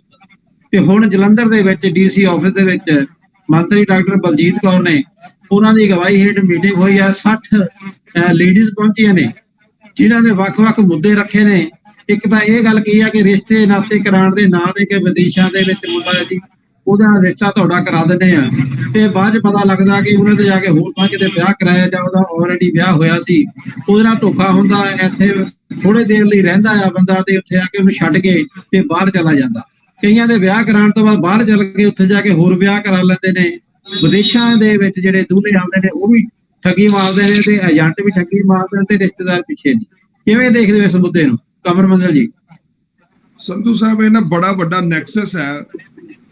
ਇੱਕ ਤੁਹਾਨੂੰ ਮੈਂ ਕਿਸ ਤਰ੍ਹਾਂ ਸਾਡੇ ਬੱਚਿਆਂ ਦਾ ਉਹ ਲੋਕ ਸ਼ੋਸ਼ਣ ਕਰਦੇ ਨੇ ਔਰ ਮੈਂ ਕਹਿੰਦਾ ਸਰਕਾਰਾਂ ਮੂਕ ਦਰਸ਼ਕ ਬਣ ਕੇ ਬੈਠੀਆਂ ਦੇਖਦੀਆਂ ਰਹਿੰਦੀਆਂ ਨੇ। ਇਹਦੇ ਉੱਤੇ ਇੱਕ ਬੜੀ ਵੱਡੀ ਐਡਵਾਈਜ਼ਰੀ ਹੋਣੀ ਚਾਹੀਦੀ ਆ, ਇੱਕ ਪਾਲਿਸੀ ਬਣਨੀ ਚਾਹੀਦੀ ਆ। ਪਹਿਲਾਂ ਦੇ ਇਹਨਾਂ ਦੇ ਪਰਮਿਟ ਹੋਣੇ ਚਾਹੀਦੇ, ਇਹਨਾਂ ਦੇ ਲਾਇਸੈਂਸ ਹੋਣੇ ਚਾਹੀਦੇ ਟਰੈਵਲ ਏਜੰਟਾਂ ਦੇ ਜਾਂ ਜਿਹੜੇ ਵੀ ਏਜੰਟ ਇਹ ਕੰਮ ਕਰਦੇ ਨੇ, ਔਰ ਉਹਦੇ ਕੋਈ ਮਾਪਦੰਡ ਹੋਣੇ ਚਾਹੀਦੇ ਨੇ ਕਿ ਇਹ ਜਿਹੜੀਆਂ ਚੀਜ਼ਾਂ ਪੂਰੀਆਂ ਕਰਦੇ ਆ। ਦੇਖੋ ਬਾਹਰਲੀਆਂ ਕੰਪਨੀਆਂ 'ਚ ਬੱਚਿਆਂ ਨੂੰ ਭੇਜਿਆ ਜਾਂਦਾ, ਉਹ ਕੰਪਨੀਆਂ ਦੀ ਕੀ ਪ੍ਰੋਫਾਈਲ ਆ, ਕੀ ਉਹਨਾਂ ਦਾ ਸੈਟਅਪ ਹੈ, ਕੀ ਉਹਨਾਂ ਦਾ ਸਿਸਟਮ ਹੈ, ਉਹ ਪਹਿਲਾਂ ਜਾਣਕਾਰੀ ਹੋਣੀ ਚਾਹੀਦੀ ਆ। ਮਾਸੂਮ ਗਰੀਬ ਲੋਕਾਂ ਨੂੰ ਇੱਕ ਲਾਲਚ ਵਸ 30 40 50 ਹਜ਼ਾਰ ਰੁਪਏ ਮਹੀਨੇ ਦਾ ਲੋਲੀਪੌਪ ਦਿਖਾ ਕੇ ਜਿਹੜੇ ਬੱਚੇ ਤੇ 2-4 ਹਜ਼ਾਰ 5 ਹਜ਼ਾਰ 'ਚ ਗੁਜ਼ਾਰਾ ਕਰਨ ਵਾਲੇ ਨੇ ਉਹਨਾਂ ਨੂੰ 50,000 ਦਾ ਪੈਕਟ ਦਿਖਾ ਕੇ ਵੀ ਤੁਹਾਨੂੰ 50,000 ਰੁਪਏ ਮਹੀਨਾ ਤਨਖਾਹ ਮਿਲ ਗਈ। ਵਿਚਾਰੇ ਪਤਾ ਨਹੀਂ ਘਰ ਗਹਿਣੇ ਰੱਖ ਕੇ ਤੇ ਰਿਸ਼ਤੇਦਾਰਾਂ ਕੋਲ ਉਧਾਰ ਸੁਧਾਰ ਮੰਗ ਕੇ ਵਿਆਜੀ ਪੈਸੇ ਚੁੱਕ ਕੇ ਏਡੇ ਵੱਡੇ ਕਦਮ ਚੁੱਕਦੇ ਨੇ। ਉਸ ਤੋਂ ਬਾਅਦ ਜਿਹੜਾ ਉਹਨਾਂ ਨਾਲ ਸ਼ੋਸ਼ਣ ਹੁੰਦਾ ਉੱਥੇ, ਉਹ ਬੜਾ ਹੀ ਤਰਸਯੋਗ ਆ। ਬੜਾ ਹੀ ਬੱਚਿਆਂ ਦਾ ਸ਼ੋਸ਼ਣ ਉੱਥੇ ਹੋ ਰਿਹਾ ਔਰ ਸਰਕਾਰਾਂ ਮੂਕ ਦਰਸ਼ਕ ਬਣ ਕੇ ਬੈਠੀਆਂ ਨੇ। ਸਰਕਾਰਾਂ ਨੂੰ ਇਹਦੇ ਵਿੱਚ ਆਪਣਾ ਰੋਲ ਬੜੀ ਸਖਤੀ ਨਾਲ ਅਦਾ ਕਰਨਾ ਚਾਹੀਦਾ ਔਰ ਇਹਦੇ ਉੱਤੇ ਬੜੇ ਵੱਡੇ ਤਰੀਕੇ ਦੇ ਨਾਲ ਇੱਕ ਸੈਂਸਰ ਲਗਾਉਣਾ ਚਾਹੀਦਾ ਵਾ ਵੀ ਜਿਹੜਾ ਵੀ ਬੱਚਾ ਜਾ ਰਿਹਾ ਕੱਲੇ ਬੱਚੇ ਦਾ ਪੰਜੀਕਰਨ ਕਰਕੇ ਭੇਜਿਆ ਜਾਵੇ ਤਾਂ ਕਿ ਕੱਲ ਨੂੰ ਕੋਈ ਮੁਸ਼ਕਲ ਆਵੇ ਤੇ ਸਰਕਾਰ ਉਹਦੇ 'ਚ ਆਪਣਾ ਬਣਦਾ ਪ੍ਰਾਪਤ ਰੋਲ ਅਦਾ ਕਰ ਸਕੇ। ਜਿੱਥੋਂ ਤੱਕ ਰਹੀ ਰਿਸ਼ਤਿਆਂ ਦੀ ਗੱਲ, ਰਿਸ਼ਤਿਆਂ ਦੇ ਮਾਮਲੇ ਦੇ ਵਿੱਚ ਵੀ ਸਰਕਾਰ ਦਾ ਹੀ ਰੋਲ ਬੜਾ ਵੱਡਾ ਬਣਦਾ ਵਾ ਵੀ ਕੋਈ ਵੀ ਜਦੋਂ NRI ਆਣ ਕੇ ਸ਼ਾਦੀ ਕਰਨ ਵਾਸਤੇ ਹਿੰਦੁਸਤਾਨ 'ਚ ਆਵੇ ਉਹ ਪਹਿਲਾਂ ਆਪਣੇ ਆਪ ਨੂੰ ਉੱਥੇ ਨੋਟੀਫਾਈ ਕਰਾਵੇ, ਆਪਣਾ ਦਰਜ ਕਰਾਵੇ ਸਾਰਾ ਸਿਸਟਮ, ਉਹਦੇ ਵਿੱਚ ਉਹਦਾ ਸਾਰਾ ਕੁਝ ਉਹਦੇ 'ਚ ਨੋਟੀਫਾਈ ਕੀਤਾ ਜਾਵੇ। ਉਸ ਤੋਂ ਬਾਅਦ ਹੀ, ਔਰ ਮੈਂ ਮਾਪਿਆਂ ਨੂੰ ਵੀ ਬੇਨਤੀ ਕਰਾਂਗਾ ਕਿ ਪੂਰੀ ਪੁੱਛ ਪ੍ਰਤੀਤ ਕੀਤੇ ਬਿਨਾ ਸਿਰਫ NRI ਵੇਖ ਕੇ ਆਪਣੀਆਂ ਧੀਆਂ ਨਾ ਖੂਹ 'ਚ ਸੁੱਟੋ ਮੇਰੇ ਵੀਰੋ। ਬਹੁਤ ਮਾੜਾ ਕੰਮ ਹੋ ਰਿਹਾ ਔਰ ਉਹ ਕਿਸ ਤਰ੍ਹਾਂ ਸਾਡੀਆਂ ਬੱਚੀਆਂ ਦਾ ਸ਼ੋਸ਼ਣ ਕਰਕੇ ਮੈਂ 1-2 ਐਗਜ਼ਾਮਪਲਾਂ ਦੇਖੀਆਂ ਸੰਧੂ ਸਾਹਿਬ। ਇੱਕੋ ਹੀ ਜ਼ਿਲ੍ਹੇ ਦੇ ਵਿੱਚ 2-2 ਵਾਰ ਵਿਆਹ ਕਰਾਉਣ ਆ ਜਾਂਦਾ ਇੱਕੋ ਹੀ ਲੜਾ। ਔਰ ਇਸ ਤੋਂ ਵੱਡੀ ਸਾਡੇ ਵਾਸਤੇ ਕੀ ਸ਼ਰਮ ਦੀ ਗੱਲ ਹੋ ਸਕਦੀ ਹੈ ਕਿ ਉਹ ਸਾਡੀਆਂ ਬੱਚੀਆਂ ਦਾ ਸ਼ੋਸ਼ਣ ਕਰ ਰਹੇ ਨੇ। ਤੇ ਉਹਦੇ ਵਿੱਚ ਜਿਹੜੀ ਸਰਕਾਰ ਦਾ ਬਣਦਾ ਰੋਲ ਆ, ਉਹ ਸਰਕਾਰ ਮੈਨੂੰ ਕਿਤੇ ਵੀ ਨਜ਼ਰ ਨਹੀਂ ਆਉਂਦੀ ਵੀ ਜਿਹੜੀ ਸਰਕਾਰ ਇਸ ਕੰਮ ਦੇ ਉੱਤੇ ਰੋਕਥਾਮ ਲਾ ਸਕੇ। ਇਹਦੇ ਤੇ ਬੜਾ ਵੱਡਾ ਪ੍ਰੋਗਰਾਮ ਲਿਆਉਣ ਦੀ ਜ਼ਰੂਰਤ ਆ। ਇਹ ਸਾਡੇ ਬੱਚਿਆਂ ਦੀ ਭੁੱਖ ਦਾ ਮਾਮਲਾ ਵਾ, ਇਹਦੇ ਵਿੱਚ ਸਰਕਾਰ ਨੂੰ ਆਪਣਾ ਰੋਲ ਅਦਾ ਕਰਨਾ ਚਾਹੀਦਾ ਜੀ। ਰੋਲ ਅਦਾ ਕਰਨਾ ਚਾਹੀਦਾ। ਰਜਿੰਦਰ ਮਿੰਦਰੂ ਜੀ ਸਰ, ਬੜੇ ਸਵਾਲ ਚੁੱਕੇ ਨੇ ਕੰਵਰ ਮੰਜ਼ਲ ਜੀ ਨੇ, ਕੀ ਲੱਗਦਾ ਕਿਹੜੇ ਕਿਹੜੇ ਪ੍ਰਬੰਧ ਕੀਤੇ ਜਾ ਸਕਦੇ ਨੇ? ਇਹ ਤਾਂ ਕਹਿੰਦੇ ਟਰੈਵਲ ਏਜੰਟਾਂ ਦੇ ਲਾਇਸੈਂਸ ਹੋਣੇ ਚਾਹੀਦੇ ਨੇ, ਮੇਰਾ ਖਿਆਲ ਲਾਇਸੈਂਸ ਤੇ ਆਲਰੇਡੀ ਹੈਗੇ ਨੇ, ਪਰ ਉਹ ਸਾਰਿਆਂ ਦੇ ਨਹੀਂ ਆ। ਕਿਵੇਂ ਯਕੀਨੀ ਬਣਾਇਆ ਜਾਵੇ ਕਿ ਲਾਇਸੈਂਸ ਤੋਂ ਬਗੈਰ ਕੋਈ ਏਜੰਟੀ ਦਾ ਜਾਂ ਕਿਸੇ ਨੂੰ ਵਿਦੇਸ਼ ਭੇਜਣ ਦਾ ਨਾਂ ਹੀ ਨਾ ਲੈ ਸਕੇ? ਕਿਸ ਤਰ੍ਹਾਂ ਯਕੀਨੀ ਬਣਾ ਸਕਦੇ ਕਿ ਧੋਖੇਬਾਜ਼ੀ ਤੋਂ ਕਿਵੇਂ ਬਚੀਏ? ਸੰਧੂ ਸਾਹਿਬ, ਗੱਲ ਇਹ ਹੈ ਕਿ ਜੋ ਕੰਵਰ ਮੰਜ਼ਲ ਜੀ ਨੇ ਕਿਹਾ ਹੈ ਉਹ ਬਿਲਕੁਲ ਦਰੁਸਤ ਹੈ ਕਿ ਵੈਸੇ ਤਾਂ ਕਾਨੂੰਨ ਇਹਦਾ ਹੈ ਹੀ ਹੈ ਕਿ ਅਗਰ ਕਿਸੇ ਨੇ ਵੀ ਬਾਹਰ ਕਿਸੇ ਕੈਂਡੀਡੇਟ ਨੂੰ ਭੇਜਣਾ ਹੈ, ਚਾਹੇ ਉਹ ਲੜਕਾ ਹੈ ਜਾਂ ਲੜਕੀ ਹੈ, ਤਾਂ ਉਸ ਦੇ ਲਈ ਲਾਇਸੈਂਸ ਤਾਂ ਸਰਕਾਰ ਦਾ ਪ੍ਰਾਵਧਾਨ ਹੈ ਹੀ ਹੈ। ਲੇਕਿਨ ਗੱਲ ਸਿਰਫ ਇਹ ਹੈ ਕਿ ਕੁਝ ਲੋਕ ਇਨਲੀਗਲ ਤਰੀਕੇ ਦੇ ਨਾਲ ਬਿਨਾਂ ਲਾਇਸੈਂਸ ਲਏ ਹੋਏ, ਬਿਨਾਂ ਸਰਕਾਰ ਦੇ ਨੋਟਿਸ 'ਚ ਲਿਆਂਦੇ ਹੋਏ ਬਾਹਰੋਂ ਬਾਹਰ ਇਹ ਕੰਮ ਕਰ ਜਾਂਦੇ ਨੇ ਕਿ ਇੱਥੋਂ ਕੁਝ ਜਿਹੜੇ ਤਾਂ ਸਟੱਡੀ ਬੇਸ ਤੇ ਜਾਂਦੇ ਆ ਉਹ ਤਾਂ ਇੱਕ ਰਿਕਾਰਡ ਦੇ ਵਿੱਚ ਆ ਹੀ ਜਾਂਦੇ ਆ, ਲੇਕਿਨ ਜਿਹੜੇ ਦੂਸਰੇ ਲੋਕ ਹੈ ਉਹ ਚਲਾਕੀ ਇਹ ਕਰ ਜਾਂਦੇ ਆ ਕਿ ਟੂਰਿਸਟ ਵੀਜ਼ਾ ਲੈ ਕੇ ਉੱਥੇ ਭੇਜ ਦਿੰਦੇ ਆ, ਉਹਦੇ ਤੋਂ ਬਾਅਦ ਉੱਥੇ ਜਾ ਕੇ ਕਿਸੇ ਤਰੀਕੇ ਵੀਜ਼ਾ ਕਨਵਰਟ ਕਰਵਾਉਂਦੇ ਆ ਤੇ ਕਈ ਕੁਝ ਹੁੰਦਾ ਹੈ। ਹੁਣ ਉਹਦੇ ਵਿੱਚ ਚਲਾਕੀ ਇਹ ਕਰ ਜਾਂਦੇ ਆ ਕਿ ਟੂਰਿਸਟ ਵੀਜ਼ੇ ਤੇ ਬਾਹਰ ਭੇਜ ਦਿੱਤਾ ਜਾਂਦਾ ਹੈ, ਔਰ ਸਰਕਾਰ ਜਿਹੜਾ ਹੈ ਟੂਰਿਸਟ ਦੇ ਉੱਤੇ ਕਿੰਨੀਆਂ ਕੁ ਮਤਲਬ ਨਜ਼ਰ ਰੱਖ ਸਕੇ। ਹਾਂ, ਇਹ ਚੀਜ਼, ਇਹਦੇ ਤੇ ਸਖਤ ਕਾਨੂੰਨ ਬਣਾਇਆ ਜਾਵੇ ਕਿ ਅਗਰ ਕੋਈ ਬੰਦਾ ਇੱਥੋਂ ਕਿਸੇ ਗਲਤ ਤਰੀਕੇ ਦੇ ਨਾਲ ਕਿਸੇ ਵੀ ਕੈਂਡੀਡੇਟ ਨੂੰ ਬਾਹਰ ਭੇਜਦਾ ਆ, ਅਗਰ ਉਸ ਗੱਲ ਦੀ ਸਾਹਮਣੇ ਆਂਦੀ ਹੈ ਤੇ ਉਸ ਦੇ ਉੱਤੇ ਸਖਤ ਤੋਂ ਸਖਤ ਕਾਰਵਾਈ ਹੋਵੇ ਔਰ ਸਖਤ ਤੋਂ ਸਖਤ ਸਜ਼ਾ ਹੋਵੇ। ਔਰ ਜਿਹੜੀ ਗੱਲ ਤੁਸੀਂ ਕਹੀ ਕਿ ਜਦੋਂ ਉੱਥੇ ਲੜਕੀਆਂ ਪਹੁੰਚ ਜਾਂਦੀਆਂ ਤਾਂ ਪਤਾ ਲੱਗਦਾ ਕਿ ਉਹ ਲੋਕ ਕਹਿੰਦੇ ਕਿ ਅਸੀਂ ਤਾਂ ਤੁਹਾਨੂੰ ਮੰਗਵਾਉਣ ਲਈ ਪੈਸੇ ਦਿੱਤੇ ਹੋਏ ਆ, ਕਿ ਜਦੋਂ ਸਾਡੇ ਉਹ ਪੈਸੇ ਪੂਰੇ ਹੋ ਜਾਣਗੇ ਅਸੀਂ ਤੁਹਾਨੂੰ ਫੇਰ ਜਾਣ ਦੇਵਾਂਗੇ। ਆਪਣੀ ਜਗ੍ਹਾ ਦੇਖਿਆ ਜਾਵੇ ਤਾਂ ਉਹ ਵੀ ਲੋਕ ਸਹੀ ਆ ਕਿ ਇੱਕ ਬੰਦੇ ਨੂੰ ਐਡਵਾਂਸ ਪੈਸੇ ਦੇਤੇ, ਪਰ ਦੂਸਰੀ ਗੱਲ ਗਲਤ ਉਹ ਵੀ ਆ ਕਿ ਉਹ ਇੱਕ ਆਮ ਆਦਮੀ ਦੇ ਥਰੂ ਬੰਦੇ ਮੰਗਵਾਉਣ ਲੱਗ ਜਾਂਦੇ ਆ, ਇੱਕ ਪ੍ਰੋਪਰ ਚੈਨਲ ਨਹੀਂ ਫੜਦੇ। ਨਹੀਂ ਤਾਂ ਮੈਨ ਪਾਵਰ ਸਪਲਾਈਜ਼ ਜਿਹੜੀ ਹੈ ਅਥਾਰਟੀ ਹੈ ਮਿਨਿਸਟਰੀ ਦੀ, ਉਹਦੇ ਰਾਹੀਂ ਜਿਹੜੇ ਅਪਰੂਵਡ ਲਾਇਸੈਂਸ ਹੋਲਡਰ ਏਜੰਸੀਜ਼ ਬੈਠੀਆਂ ਨੇ ਉਹਨਾਂ ਦੇ ਥਰੂ ਅਗਰ ਇਹ ਕੰਮ ਹੋਣਗੇ ਤਾਂ ਮੇਰੇ ਖਿਆਲ ਦੇ ਵਿੱਚ ਜਿਹੜੇ ਇਸ ਤਰ੍ਹਾਂ ਦੇ ਕੁਝ ਘਟਨਾਵਾਂ ਵਾਪਰਦੀਆਂ ਜਿਨ੍ਹਾਂ ਦੇ ਵਿੱਚ ਜਾ ਕੇ ਬੱਚੀਆਂ ਉੱਥੇ ਫਸਦੀਆਂ, ਫਿਰ ਮਾਂ-ਬਾਪ ਇੱਥੇ ਅਪੀਲ ਕਰਦੇ ਆ ਲੋਕਾਂ ਨੂੰ, ਸਰਕਾਰਾਂ ਨੂੰ, ਉਹ ਵੀ ਜਿਹੜਾ ਹੈ ਬਚਿਆ ਜਾ ਸਕੇਗਾ। ਔਰ ਸਖਤ ਤੋਂ ਸਖਤ ਕਾਨੂੰਨ ਹੋਣਾ ਚਾਹੀਦਾ ਤੇ ਜਿਹੜਾ ਵੀ ਇਹਦੇ 'ਚ ਗਲਤ ਪਾਇਆ ਜਾਵੇ ਉਸ ਦੇ ਉੱਤੇ ਸਖਤ ਤੋਂ ਸਖਤ ਕਾਰਵਾਈ ਕਰਕੇ ਸਖਤ ਤੋਂ ਸਖਤ ਸਜ਼ਾ ਜਿਹੜੀ ਹੈ ਉਹ ਦਿੱਤੀ ਜਾਵੇ ਤੇ ਤਾਂ ਹੀ ਇਸ ਚੀਜ਼ ਦਾ ਹੱਲ ਹੋ ਸਕੇਗਾ। ਜੀ ਕੰਵਰ ਮੰਜ਼ਲ ਜੀ, ਇਸ ਮੁੱਦੇ 'ਚ ਇੱਕ ਦੋ ਪੱਖ ਚੀਜ਼ਾਂ ਹੋ ਰਹੀਆਂ ਨੇ। ਓਮਾਨ ਤੋਂ ਕੁਝ ਲੜਕੀਆਂ ਬਚਾ ਕੇ ਲਿਆਂਦੀਆਂ ਗਈਆਂ ਨੇ, ਉਹਨਾਂ ਨਾਲ ਗੱਲਬਾਤ ਕਰਨ ਤੋਂ ਜਿਹੜੀ ਗੱਲ ਸਾਹਮਣੇ ਆਉਂਦੀ ਹੈ ਕਿ ਉਹਨਾਂ ਨੂੰ ਇੱਥੋਂ ਸਿਰਫ ਸੰਭਾਵਨਾ ਹੁੰਦੀ ਹੈ ਕਿ ਤੁਹਾਡਾ 20 ਤੋਂ 30 ਹਜ਼ਾਰ ਦੇ ਵਿਚਾਲੇ ਤਨਖਾਹ ਹੋਏਗੀ, ਤੇ ਕਿਹੜੀ ਥਾਂ ਤੇ ਉਹਨੇ ਨੌਕਰੀ ਕਰਨੀ, ਜਾ ਕੇ ਕਿਹੜੇ ਸ਼ਹਿਰ 'ਚ ਕਰਨੀ ਹੈ, ਇਹਦਾ ਉਹਨੂੰ ਕੋਈ ਇਲਮ ਨਹੀਂ ਹੁੰਦਾ। ਦੂਜੀ ਗੱਲ, ਜੋ ਔਰਤਾਂ ਵਿਦੇਸ਼ ਜਾਂਦੀਆਂ ਨੇ ਉਹਨਾਂ ਦੀ ਲੋਕੇਸ਼ਨ ਤੇ ਰੋਜ਼ਗਾਰ ਦੇਣਾ ਕਿਨੇ ਆ, ਉਹਦਾ ਡਾਟਾ ਹੋਰ ਕਿਸੇ ਕੋਲ ਤਾਂ ਕੀ ਭਾਰਤੀ ਦੂਤਾਵਾਸ ਦੇ ਕੋਲ ਵੀ ਨਹੀਂ ਹੁੰਦਾ। ਪੰਜਾਬ ਦਾ ਜਿਹੜਾ ਲੇਬਰ ਦਾ ਮਿਨਿਸਟਰੀ ਆ ਉਹਦੇ ਕੋਲ ਵੀ ਇਹਦੀ ਜਾਣਕਾਰੀ ਨਹੀਂ ਹੁੰਦੀ। ਕੇਂਦਰੀ ਜਿਹੜਾ ਲੇਬਰ ਮਿਨਿਸਟਰੀ ਆ ਉਹਦੇ ਕੋਲ ਵੀ ਕੋਈ ਅੰਕੜੇ ਨਹੀਂ ਹੁੰਦੇ। ਕੀ ਲੱਗਦਾ ਕਿ ਸਾਰੀਆਂ ਜਿੰਨੀਆਂ ਸਰਕਾਰਾਂ, ਚਾਹੇ ਕੇਂਦਰ ਦੀ ਹੈ ਚਾਹੇ ਪੰਜਾਬ ਸਰਕਾਰ ਦੀ ਹੈ, ਉਹ ਵਿਦੇਸ਼ਾਂ ਜਿਹੜੇ ਲੋਕੀ ਜਾ ਕੇ ਰੁਲਦੇ ਨੇ ਉਹਨਾਂ ਦੇ ਲਈ ਕੋਈ ਜ਼ਿੰਮੇਵਾਰ ਨਹੀਂ ਹੈ? ਕਿਉਂ ਨਹੀਂ ਹੁਣ ਤੱਕ ਇਹਨਾਂ ਦੇ ਪ੍ਰਬੰਧ ਕੀਤਾ ਗਿਆ ਕਿ ਜੇ ਕਿਸੇ ਨੇ ਲੇਬਰ ਕਰਨ ਦੇਸ਼ ਜਾਣਾ, ਵਿਦੇਸ਼ ਜਾਣਾ, ਕਿਤੇ ਵੀ ਜਾਣਾ, ਉਹ ਮਿਨਿਸਟਰੀ ਕੋਲ ਉਹਦੀ ਪੂਰਾ ਡਾਟਾ ਹੋਣਾ ਚਾਹੀਦਾ, ਉੱਥੋਂ ਦੀ ਸੰਬੰਧਿਤ ਐਮਬੈਸੀ ਕੋਲ ਡਾਟਾ ਹੋਣਾ ਚਾਹੀਦਾ ਤਾਂ ਕਿ ਐਮਬੈਸੀ ਚੈੱਕ ਕਰ ਸਕੇ ਕਿਸੇ ਨਾਲ ਕੋਈ ਪਰੇਸ਼ਾਨੀ ਨਾ ਹੋਵੇ। ਕਿਵੇਂ ਦੇਖਦੇ ਹੋ ਸੰਧੂ ਸਾਹਿਬ? ਇਹਦੇ 'ਚ ਨਾ ਸਭ ਤੋਂ ਵੱਡਾ ਰੋਲ ਹੈ ਸਾਡੇ ਜਿਹੜੀ ਪੀੜ੍ਹੀ ਇਸ ਕੰਮ 'ਚ ਫਸਦੀ ਆ ਨਾ, ਉਹ ਵਿਚਾਰੇ ਅਨਪੜ੍ਹ ਲੋਕ ਨੇ, ਉਹ ਇੰਨੇ ਜਾਗਰੂਕ ਨਹੀਂ ਕਿ ਇਹਨਾਂ ਚੀਜ਼ਾਂ ਨੂੰ ਅਪਰੋਚ ਕਰ ਸਕਣ ਜਾਂ ਇਹਦੇ ਤੱਕ ਪਹੁੰਚ ਕਰ ਸਕਣ। ਉਹਨਾਂ ਨੂੰ ਇੱਕ ਸਬਜ਼ ਬਾਗ ਦਿਖਾ ਕੇ ਕਿ ਜਾਲ 'ਚ ਫਸਾਇਆ ਜਾਂਦਾ ਤੇ ਉਹ ਵਿਚਾਰੇ ਭੋਲੇ ਭਾਲੇ ਲੋਕ, ਗਰੀਬੀ ਦੀ ਮਾਰ ਹੇਠ ਵੱਜੇ ਲੋਕ ਜਿਹੜੇ ਨੇ ਉਹ ਇਸ ਜਾਲ 'ਚ ਫਸ ਜਾਂਦੇ ਨੇ। ਤੇ ਬਿਲਕੁਲ ਤੁਹਾਡੀ ਗੱਲ ਨਾਲ ਮੈਂ ਸਹਿਮਤ ਹਾਂ। ਜਿਸ ਤਰ੍ਹਾਂ ਕਿ ਮੇਰੇ ਸਤਿਕਾਰਯੋਗ ਵੱਡੇ ਭਰਾ ਸ਼੍ਰੀ ਮਹਿੰਦਰੂ ਜੀ ਵੀ ਗੱਲ ਕਰ ਰਹੇ ਸੀ ਕਿ ਇਹ ਬਕਾਇਦਾ ਏਜੰਸੀਜ਼ ਬਣੀਆਂ ਹੋਈਆਂ, ਸਰਕਾਰ ਵੱਲੋਂ ਮਹਿਕਮੇ ਬਣੇ ਹੋਏ ਨੇ, ਪਰ ਉਹ ਲੋਕਾਂ ਦੀ ਅਨਪੜ੍ਹਤਾ ਕਰਕੇ ਜਾਂ ਉਹਨਾਂ ਦੀਆਂ ਮਜਬੂਰੀਆਂ ਕਰਕੇ ਉੱਥੋਂ ਤੱਕ ਅਪਰੋਚ ਨਹੀਂ ਕਰ ਪਾਉਂਦੇ। ਇਹ ਸਾਨੂੰ ਇੱਕ ਡਬਲ ਪਾਲਿਸੀ ਬਣਾਉਣੀ ਪਏਗੀ। ਜਿਹੜੇ ਵਿਦੇਸ਼ਾਂ 'ਚ ਬੈਠੇ ਲੋਕ ਨੇ ਉਹ ਵੀ ਇਹਦੇ ਤੇ ਇੱਕ ਜ਼ਿੰਮੇਵਾਰਾਨਾ ਰੋਲ ਅਦਾ ਕਰਨ ਕਿ ਉਹ ਏਜੰਸੀਜ਼ ਦੇ ਥਰੂ ਹੀ ਬੰਦੇ ਹਾਇਰ ਕਰਨ। ਜਿਹੜੇ 2 ਨੰਬਰ ਦੇ ਵਿੱਚ ਟਰੈਵਲ ਏਜੰਟਾਂ ਥਰੂ ਚਲੇ ਜਾਂਦੇ ਨੇ ਔਰ ਦੂਸਰੀ ਗੱਲ ਇਹ ਆ ਵੀ ਜਿਨ੍ਹਾਂ ਦੀ ਨੀਅਤ 'ਚ ਬਦਨੀਤੀ ਹੁੰਦੀ ਹੈ ਉਹੀ ਇਹੋ ਜਿਹੇ ਕੰਮ ਕਰਦੇ ਨੇ, ਕਿਉਂਕਿ ਇੱਥੋਂ ਦੱਸ ਕੇ ਕੁਝ ਲੜਕੀਆਂ ਨੂੰ ਲੈ ਕੇ ਜਾਂਦੇ ਨੇ ਤੇ ਉੱਥੇ ਕਰਦੇ ਕੁਝ ਨੇ, ਬੜਾ ਵੱਡਾ ਸਾਡੀਆਂ ਬੱਚੀਆਂ ਦਾ ਹੋ ਰਿਹਾ ਉੱਥੇ।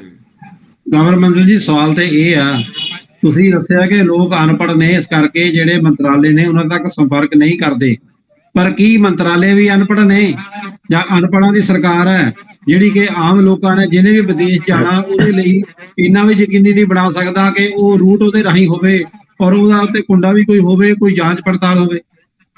ਸੰਧੂ ਸਾਹਿਬ, ਮੈਂ ਆਪ ਜੀ ਨੂੰ ਪਹਿਲਾਂ ਵੀ ਬੇਨਤੀ ਕੀਤੀ ਵੀ ਇਹਦੇ 'ਚ ਸਰਕਾਰਾਂ ਦਾ ਜਿਹੜਾ ਬਣਦਾ ਪ੍ਰਾਪਤ ਰੋਲ ਆ ਉਹ ਤੇ ਹੋਣਾ ਹੀ ਚਾਹੀਦਾ ਵਾ। ਸਰਕਾਰਾਂ ਇਹਦੇ ਤੇ ਸਖਤੀ ਵਰਤਣਗੀਆਂ ਤਾਂ ਹੀ ਇਹ ਮੁੱਦੇ ਕਾਮਯਾਬ ਹੋ ਸਕਦੇ ਨੇ। ਸਰਕਾਰ ਇਹਦੇ 'ਚ ਆਪਣਾ ਰੋਲ ਅਦਾ ਕਰੇ।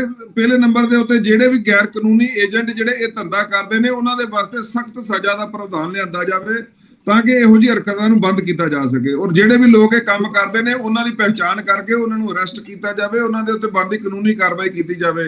ਇੱਕ ਵੀ ਬੱਚਾ, ਕਿਸੇ ਮਾਂ-ਬਾਪ ਦਾ ਇੱਕ ਵੀ ਬੱਚਾ ਕਿਸੇ ਮਾਮਲੇ 'ਚ ਫਸਦਾ ਵਾ, ਉਹਦੀ ਤਹਿ ਤੱਕ ਜਾਣਾ ਸਰਕਾਰ ਦੀ ਜ਼ਿੰਮੇਵਾਰੀ ਬਣਦੀ ਆ। ਜਿਸ ਤਰ੍ਹਾਂ ਕਿ ਆਪ ਜੀ ਨੇ ਦੱਸਿਆ ਕਿ ਕੱਲ ਜਲੰਧਰ ਦੇ ਵਿੱਚ 10 ਤੋਂ ਵੱਧ ਮਾਮਲੇ ਜਿਹੜੇ ਨੇ ਉਹ ਡੀਸੀ ਸਾਹਿਬ ਦੇ ਸਾਹਮਣੇ ਰੱਖੇ ਗਏ। ਬਲਜੀਤ ਕੌਰ ਮੰਤਰੀ ਵੀ ਉੱਥੇ ਮੌਜੂਦ ਸੀਗੇ। ਉਹ ਜਿਹੜੇ 10 ਮਾਮਲੇ ਜਾਂ 8 ਮਾਮਲੇ ਜੋ ਵੀ ਸਰਕਾਰ ਦੀ ਨੌਲੇਜ ਆਈ ਆ, ਕੀ ਉਹ ਜਿਹੜੇ ਏਜੰਟਾਂ ਦੇ ਥਰੂ ਹੋਏ ਨੇ ਉਹਨਾਂ ਏਜੰਟਾਂ ਦੇ ਉੱਤੇ ਕੋਈ ਕਾਰਵਾਈ ਸਰਕਾਰ ਕਰਨ ਜਾ ਰਹੀ ਹੈ? ਇਹ ਯਕੀਨੀ ਬਣਾਵੇ ਨਾ ਸਰਕਾਰ। ਸਰਕਾਰਾਂ ਉਦੋਂ ਢਿੱਲੇ ਰੁਖ ਅਪਣਾ ਲੈਂਦੀਆਂ ਨੇ। ਇਹ ਏਜੰਟ ਜਿਹੜੇ ਨੇ ਫਾਈਨੈਂਸ਼ੀਅਲੀ ਬੜੇ ਸਟਰੋਂਗ ਹੁੰਦੇ ਨੇ, ਪੁਲਿਸ ਨਾਲ ਸਰਕਾਰਾਂ ਨਾਲ ਤਾਲਮੇਲ ਸੈੱਟ ਕਰਕੇ ਇਹ ਲੋਕ ਬਚ ਕੇ ਨਿਕਲ ਜਾਂਦੇ ਨੇ। ਇਹਨਾਂ ਨੂੰ ਬਚਣ ਨਹੀਂ ਦੇਣਾ ਚਾਹੀਦਾ, ਇਹਨਾਂ ਦੇ ਬੰਦੀ ਕਾਨੂੰਨੀ ਕਾਰਵਾਈ ਹੋਵੇ। ਮੈਂ ਤੁਹਾਨੂੰ ਦੱਸ ਦਿਆਂ, ਕੋਈ 10 ਵੀ ਕਾਂ ਮਾਰ ਕੇ ਟੰਗ ਦਿਓ, ਆਪੇ ਧੰਦਾ ਬੰਦ ਹੋ ਜਾਏਗਾ। ਇਹ ਤਾਂ ਹੀ ਧੰਦਾ ਪ੍ਰਫੁੱਲਿਤ ਹੈ। ਵੈਸੇ ਮੰਜਾ ਜੀ ਮੈਂ ਥੋੜਾ ਜਿਹਾ ਤੁਹਾਡੀ ਜਾਣਕਾਰੀ 'ਚ ਵਾਧਾ ਕਰਦਾ, ਸ਼ਾਇਦ ਮੇਰੇ ਕਹਿਣ 'ਚ ਫਰਕ ਆ ਗਿਆ ਜਾਂ ਸੁਣਨ ਵਿੱਚ ਫਰਕ ਆ ਗਿਆ। ਤੁਹਾਡੇ 10 ਮਹਿਲਾਵਾਂ ਨਹੀਂ 60 ਸੀਗੇ, 60 ਦੀ ਗੱਲ ਆਪਾਂ ਕਰ ਰਹੇ ਸੀ। 5 ਦਰਜਨ ਔਰਤਾਂ ਜਿਹੜੀਆਂ ਵੱਖ-ਵੱਖ ਤਰੀਕੇ ਨਾਲ ਪੀੜਤ ਨੇ, ਚਾਹੇ ਰੋਜ਼ਗਾਰ ਦੇ ਨਾਂ ਤੇ ਪੀੜਤ ਨੇ, ਚਾਹੇ ਵਿਦੇਸ਼ੀ ਲਾੜਿਆਂ ਤੋਂ ਪੀੜਤ ਨੇ, ਉਹਨਾਂ ਨੂੰ ਬੁਲਾਇਆ ਗਿਆ ਸੀ। ਉਹਨਾਂ ਨੇ ਮੰਤਰੀ ਦੀ ਮੌਜੂਦਗੀ 'ਚ ਆਪਣਾ ਜਿਹੜਾ ਉਹ ਪੱਖ ਰੱਖਿਆ। ਖੈਰ, ਆਪਾਂ ਅਗਲੇ ਮੁੱਦੇ ਵੱਲ ਵਧਦੇ ਹਾਂ।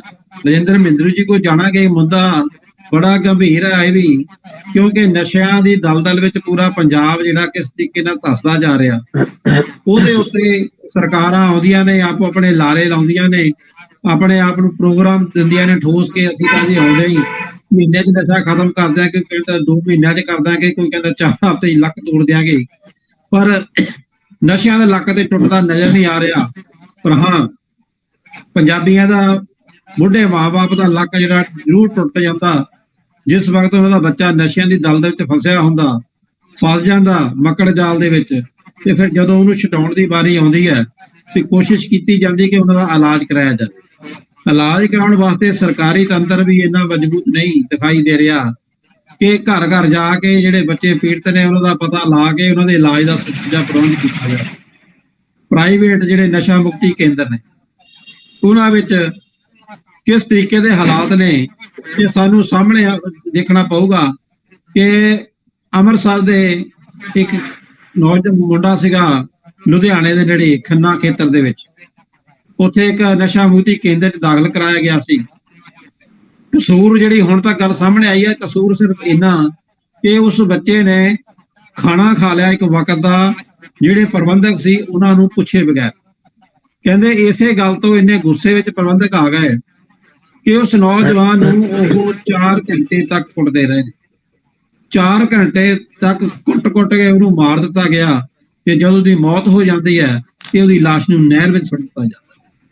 ਕੀ ਇਹ ਨਸ਼ਾ ਮੁਕਤੀ ਕੇਂਦਰ ਸੱਚਮੁੱਚ ਨਸ਼ਾ ਮੁਕਤੀ ਕੇਂਦਰ ਨੇ? ਕਿਵੇਂ ਦੇਖਦੇ ਹੋ ਰਜਿੰਦਰ ਮਹਿੰਦਰੂ ਜੀ ਇਸ ਤਰਾਸਦੀ ਨੂੰ? ਪੰਜਾਬੀ ਤਾਂ ਪਹਿਲਾਂ ਹੀ ਮਰੇ ਪਏ ਨੇ ਤੇ ਨਸ਼ਾ ਮੁਕਤੀ ਕੇਂਦਰ ਉਹਨਾਂ ਨੂੰ ਹੋਰ ਮਾਰਨ ਲੱਗੇ ਹੋਏ ਨੇ। ਸੰਧੂ ਸਾਹਿਬ, ਇਹ ਬਹੁਤ ਹੀ ਦੁਖਦ ਖਬਰ ਹੈ ਕਿ ਇੱਕ ਨੌਜਵਾਨ ਜਿਹੜਾ ਆ ਉਹ ਬਿਨਾਂ ਕਿਸੇ ਕਸੂਰ ਦੇ ਆਪਣੀ ਜਾਨ ਗਵਾ ਬੈਠਿਆ।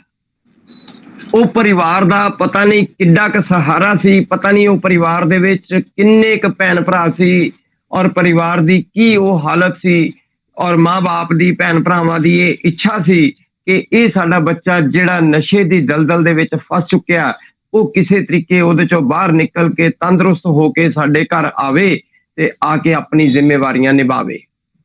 ਪਰ ਅਫਸੋਸ ਇਸ ਗੱਲ ਦਾ ਹੈ ਕਿ ਜਿਸ ਨਸ਼ਾ ਮੁਕਤੀ ਕੇਂਦਰ ਦੇ ਵਿੱਚ ਉਸ ਨੂੰ ਭਰਤੀ ਕਰਵਾਇਆ ਗਿਆ, ਉਹ ਨਸ਼ਾ ਮੁਕਤੀ ਕੇਂਦਰ ਦੇ ਨਾਂ ਤੇ ਇੱਕ ਹੈਵਾਨੀਅਤ ਦਾ ਜਿਹੜਾ ਆ ਉਹਨਾਂ ਨੇ ਰੂਪ ਦਿਖਾਇਆ ਕਿ ਉਸ ਨੌਜਵਾਨ ਨੂੰ ਅਗਰ ਭੁੱਖ ਲੱਗੀ ਸੀ ਤੇ ਉਹਨੇ ਰੋਟੀ ਖਾ ਲਈ, ਜਿਹੜਾ ਕਿ ਸਮੇਂ ਤੋਂ ਜਾਂ ਅੱਗੇ ਜਾਂ ਪਿੱਛੇ ਕਰ ਲਿਆ, ਕਿਉਂਕਿ ਅਗਰ ਉਹਨੂੰ ਭੁੱਖ ਲੱਗੀ ਸੀ ਤਾਂ ਇਹ ਇੱਕ ਅੱਛੀ ਗੱਲ ਸੀ। ਉਹਨੂੰ ਰੋਟੀ ਆਰਾਮ ਨਾਲ ਵਧੀਆ ਤਰੀਕੇ ਨਾਲ ਮਿਲਣ ਦੀ ਬਜਾਏ ਅਗਰ ਉਹਨੇ ਆਪਣੇ ਆਪ ਵੀ ਚੱਕ ਕੇ ਖਾ ਲਈ ਰੋਟੀ ਤਾਂ ਉਸ ਦੇ ਬਦਲੇ ਉਸ ਨੂੰ 4 ਘੰਟੇ ਮਾਰ ਕੁਟਾਈ ਕੀਤੀ ਗਈ। ਉਹ ਹੈਵਾਨੀਅਤ ਜਿਹੜੀ ਹੈ ਬੜੀ ਹੀ ਦਰਦਨਾਕ ਹੈ ਔਰ ਬੜੀ ਹੀ ਖਤਰਨਾਕ ਹੈ। ਉਸ ਬੱਚੇ ਦੀ, ਉਸ ਨੌਜਵਾਨ ਦੀ ਜਦੋਂ ਮੌਤ ਹੋ ਜਾਂਦੀ ਆ ਤਾਂ ਉਸ ਦੇ ਪਰਿਵਾਰ ਨੂੰ ਦੱਸਣ ਦੀ ਬਜਾਏ ਜਿਹੜਾ ਉਸ ਨੂੰ ਨਹਿਰ ਦੇ ਵਿੱਚ ਸੁੱਟ ਦਿੱਤਾ ਗਿਆ, ਉਸ ਦੀ ਡੈੱਡ ਬੋਡੀ, ਤਾਂ ਇਹ ਦਰਸਾਉਂਦਾ ਹੈ ਕਿ ਉਹ ਨਸ਼ਾ ਮੁਕਤੀ ਕੇਂਦਰ ਜਿਹੜਾ ਆ ਨਾ ਤਾਂ ਮੈਨੂੰ ਲੱਗਦਾ ਕਿ ਕਿਸੇ ਸਰਕਾਰ ਦੇ ਮਾਨਕਾਂ ਦੇ ਉੱਤੇ ਪੂਰਾ ਹੋਏਗਾ ਤੇ ਨਾ ਹੀ ਉਹ ਮੈਨੂੰ ਲੱਗਦਾ ਕਿਤੇ ਸ਼ਾਇਦ ਰਜਿਸਟਰਡ ਹੋਏਗਾ, ਕਿਉਂਕਿ ਅਗਰ ਉਹ ਰਜਿਸਟਰਡ ਹੁੰਦਾ ਤਾਂ ਉਹਨਾਂ ਨੂੰ ਇਹ ਵੀ ਚਿੰਤਾ ਹੁੰਦੀ ਕਿ ਜਿਹੜਾ ਬੱਚਾ ਸਾਡੇ ਰਿਕਾਰਡ ਦੇ ਵਿੱਚ ਭਰਤੀ ਹੋਇਆ, ਕੱਲ ਨੂੰ ਅਸੀਂ ਇਸ ਨੂੰ ਪੂਰਾ ਕਿੱਦਾਂ ਦਿਖਾਣਾ ਹੈ। ਦੂਸਰੀ ਚੀਜ਼, ਉਹ ਰੀਹੈਬਿਟੇਸ਼ਨ ਦੇ ਨਾਮ ਦੇ ਉੱਤੇ ਇੱਕ ਵਪਾਰ ਸੈਂਟਰ ਚਲਾਉਂਦੇ ਨੇ, ਮੋਟੀਆਂ-ਮੋਟੀਆਂ ਰਕਮਾਂ ਜਿਹੜੀਆਂ ਮਾਂ-ਬਾਪ ਦੇ ਕੋਲੋਂ ਵਸੂਲ ਕਰਦੇ ਨੇ ਔਰ ਉੱਥੇ ਮਾਰ ਕੁਟਾਈ ਕਰਦੇ ਨੇ, ਬਾਉਂਸਰ ਰੱਖ ਲੈਂਦੇ ਨੇ, ਹੈਵਾਨੀਅਤ ਦਿਖਾਉਂਦੇ ਨੇ।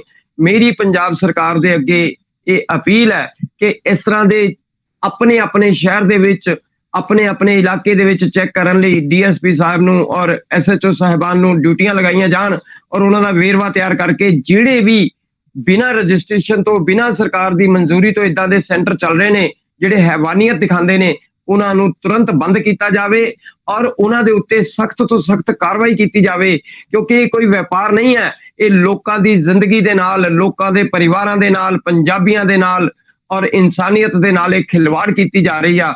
ਇਹ ਖਿਲਵਾੜ ਤੁਰੰਤ ਬੰਦ ਹੋਣੀ ਚਾਹੀਦੀ ਆ ਔਰ ਜਿਨ੍ਹਾਂ ਨੇ ਇਸ ਨੌਜਵਾਨ ਦੇ ਨਾਲ ਇਹ ਕੁਕਰਮ ਕੀਤਾ ਹੈ ਉਸ ਦੇ ਉੱਤੇ ਸਖਤ ਤੋਂ ਸਖਤ ਕਾਰਵਾਈ ਹੋਣੀ ਚਾਹੀਦੀ ਆ ਔਰ ਉਹਨਾਂ ਨੂੰ ਕਤਲ ਦੇ ਮਾਮਲੇ ਦੇ ਅੰਦਰ ਔਰ ਹੋਰ ਵੀ ਜਿਹੜੀਆਂ ਧਾਰਾ ਲੱਗਦੀਆਂ ਨੇ ਉਹਦੇ ਅੰਦਰ ਉਹਨਾਂ ਦੇ ਉੱਤੇ ਪਰਚਾ ਦਰਜ ਕਰਕੇ ਉਹਨਾਂ ਨੂੰ ਵੱਧ ਤੋਂ ਵੱਧ ਜਿਹੜੀ ਹੈ ਸਖਤ ਸਜ਼ਾ ਦਿੱਤੀ ਜਾਣੀ ਚਾਹੀਦੀ ਆ ਔਰ ਲੋਕਾਂ ਨੂੰ ਇਹ ਦੱਸਿਆ ਜਾਵੇ, ਜਗ ਜ਼ਾਹਿਰ ਕੀਤਾ ਜਾਵੇ ਕਿ ਜਿਹੜਾ ਵੀ ਅੱਜ ਤੋਂ ਬਾਅਦ ਇਸ ਤਰ੍ਹਾਂ ਦੇ ਗਲਤ ਤਰੀਕੇ ਦੇ ਨਾਲ ਹੈਵਾਨੀਅਤ ਕਰੇਗਾ ਔਰ ਗਲਤ ਤਰੀਕੇ ਦੇ ਨਾਲ ਕੋਈ ਇਸ ਤਰ੍ਹਾਂ ਦੀ ਲੋਕਾਂ ਦੇ ਨਾਲ ਖਿਲਵਾੜ ਕਰੇਗਾ, ਪੰਜਾਬ ਦੇ ਪੰਜਾਬੀਅਤ ਦੇ ਨਾਲ ਖਿਲਵਾੜ ਕਰੇਗਾ, ਉਸ ਨੂੰ ਸਖਤ ਤੋਂ ਸਖਤ ਇਹ ਸਜ਼ਾ ਦਿੱਤੀ ਜਾਵੇਗੀ।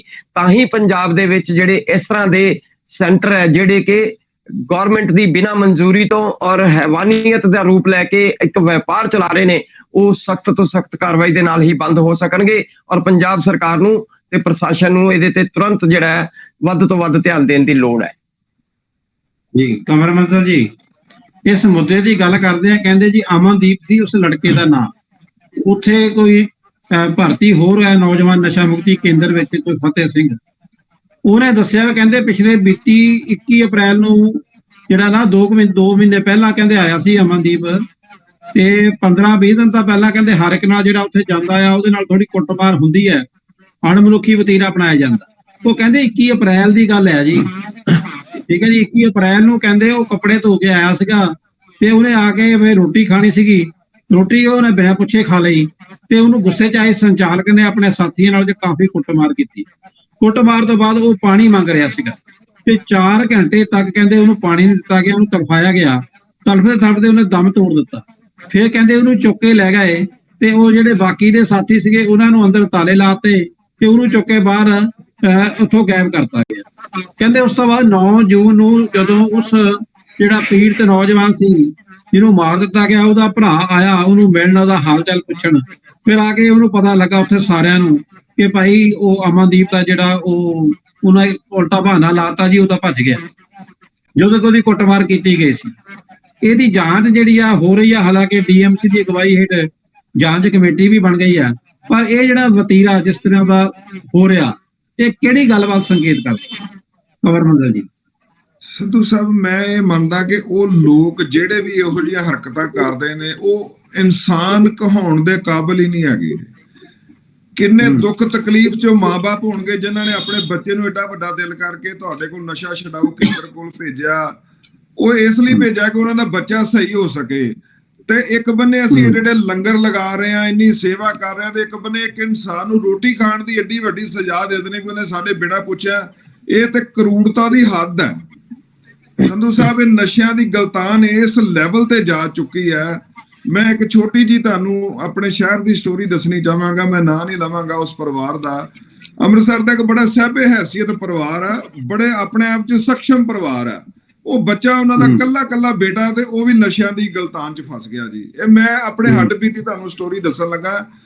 ਔਰ ਉਹ ਬੱਚਾ ਉਹਨਾਂ ਦਾ ਨਸ਼ਿਆਂ ਦੀ ਗਲਤਾਨ 'ਚ ਫਸ ਗਿਆ, ਤੇ ਉਹਦੇ ਫਾਦਰ ਸਾਹਿਬ ਨੇ ਡਿਸੀਜਨ ਲਿਆ ਵੀ ਇਹਦਾ ਵਿਆਹ ਕਰ ਦਿਓ ਤੇ ਸ਼ਾਇਦ ਇਹ ਸੁਧਰ ਜਾਵੇ। ਉਹ ਵਿਆਹ ਦੇ ਚੱਕਰ 'ਚ ਇੱਕ ਪਰਿਵਾਰ ਨਹੀਂ 2 ਪਰਿਵਾਰ ਬਰਬਾਦ ਕਰ ਦਿੱਤੇ ਉਹਨਾਂ ਨੇ। ਉਸ ਬੱਚੇ ਦਾ ਵਿਆਹ ਕਰ ਦਿੱਤਾ, ਉਹ ਪਰ ਆਪਣੀਆਂ ਆਦਤਾਂ ਤੋਂ ਸੁਧਰਿਆ ਨਹੀਂ।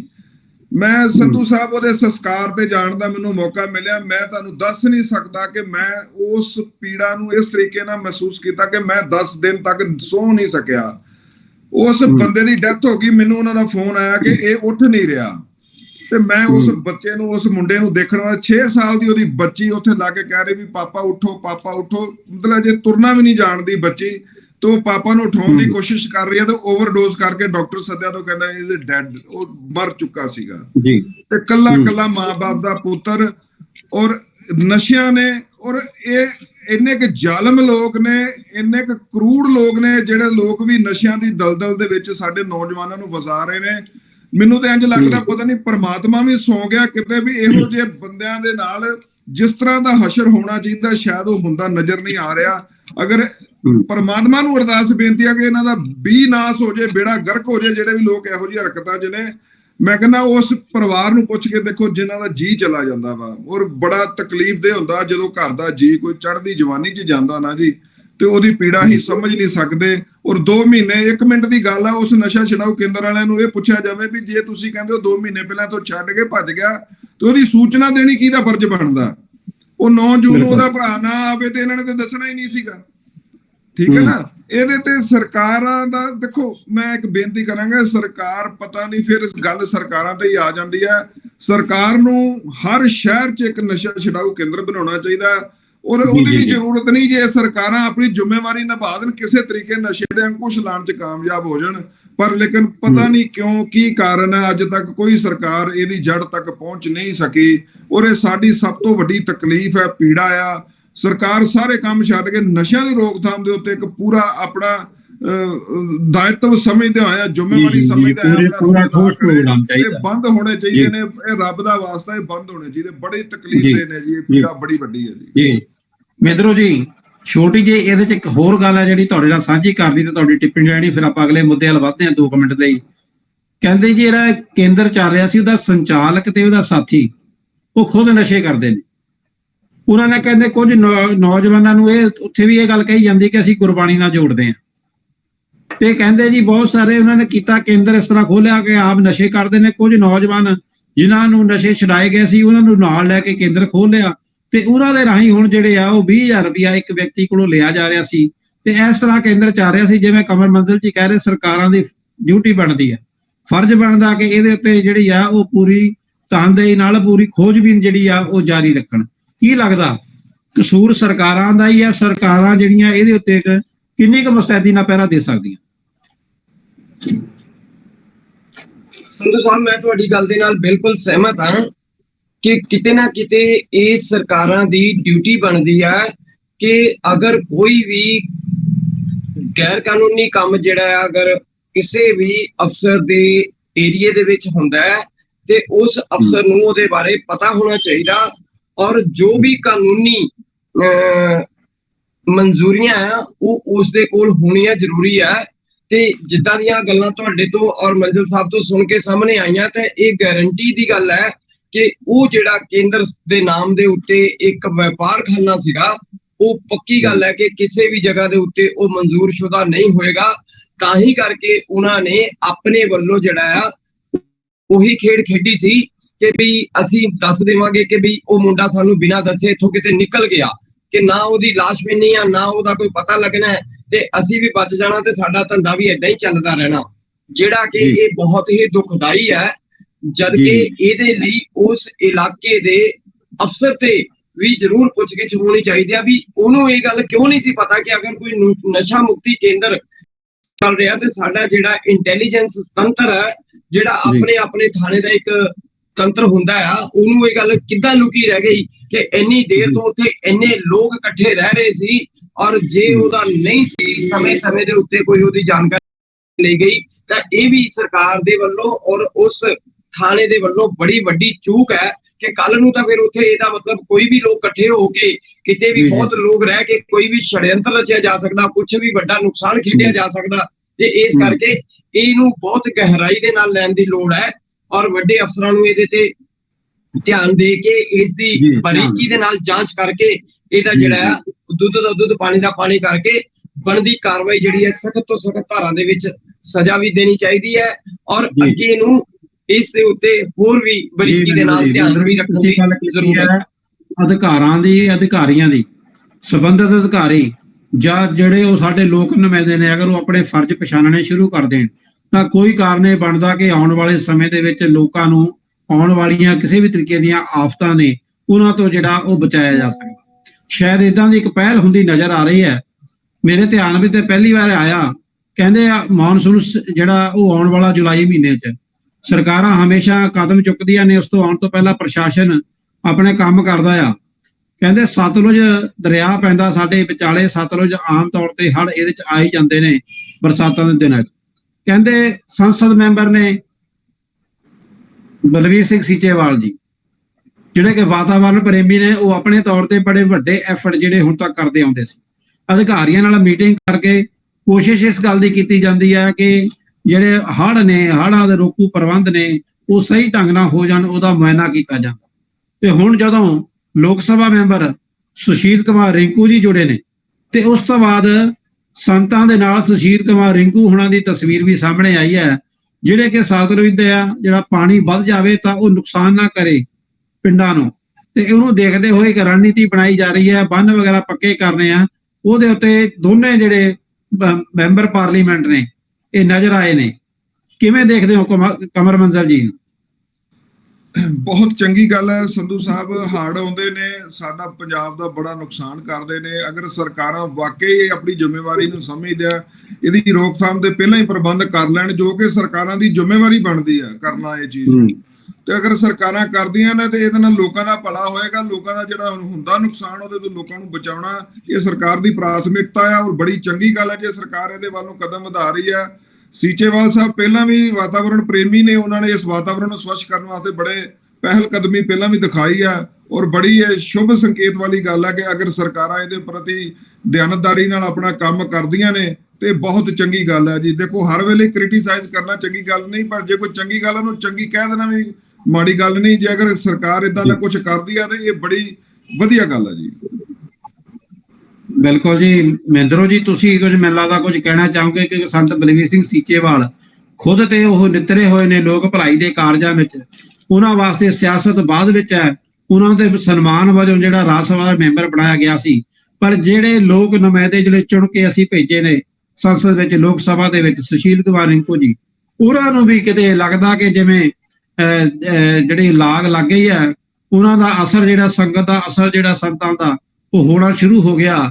ਤੇ ਇਸ ਕਰਕੇ ਜਿਹੜੇ ਸੰਤਾਂ ਦੇ ਬਰਾਬਰ ਉਹ ਵੀ ਖੜੇ ਨਜ਼ਰ ਆ ਰਹੇ ਨੇ ਤੇ ਉਹਨਾਂ ਨੇ ਕਹਿੰਦੇ ਜੀ ਇਹਦਾ ਨਿਰੀਖਣ ਕੀਤਾ ਆ ਜੋ ਹੜ੍ਹ ਰੋਕੂ ਪ੍ਰਬੰਧ ਨੇ, ਤੇ ਮੌਕੇ ਤੇ ਜਾ ਕੇ ਸਾਰੇ ਜਿਹੜੇ ਆ ਅਧਿਕਾਰੀਆਂ ਨੂੰ ਨਿਰਦੇਸ਼ ਦਿੱਤੇ ਨੇ ਕਿ ਕਿਹੜਾ ਕੰਮ ਕਿਵੇਂ ਕਰਨਾ। ਕਿਵੇਂ ਦੇਖਦੇ ਹੋ ਸੰਧੂ ਸਾਹਿਬ? ਇਹ ਗੱਲ ਬਹੁਤ ਹੀ ਵਧੀਆ ਗੱਲ ਹੈ, ਕਿਉਂਕਿ ਤੁਹਾਨੂੰ ਪਤਾ ਹੈ ਕਿ ਇਸ ਵਾਰ ਤਾਂ ਬੇਮੌਸਮੀ ਕੁਝ ਬਰਸਾਤਾਂ ਵੀ ਜਿਹੜੀਆਂ ਹੋ ਰਹੀਆਂ ਨੇ, ਜਿਹੜੀਆਂ ਕਿ ਇਹ ਜੇਠ ਹਾੜ ਦੇ ਮਹੀਨੇ, ਗਰਮੀ ਦੇ ਮਹੀਨੇ ਆ, ਇਹਦੇ ਵਿੱਚ ਵੀ ਮੌਸਮ ਜਿਹੜਾ ਹੈ ਕਾਫੀ ਤਬਦੀਲੀ ਦਿਖਾ ਰਿਹਾ ਹੈ ਔਰ ਬੇਮੌਸਮੀ ਬਰਸਾਤਾਂ ਈਵਨ ਦਿਨ ਗੜੇ ਤੱਕ ਵੀ ਪੈ ਰਹੇ ਨੇ।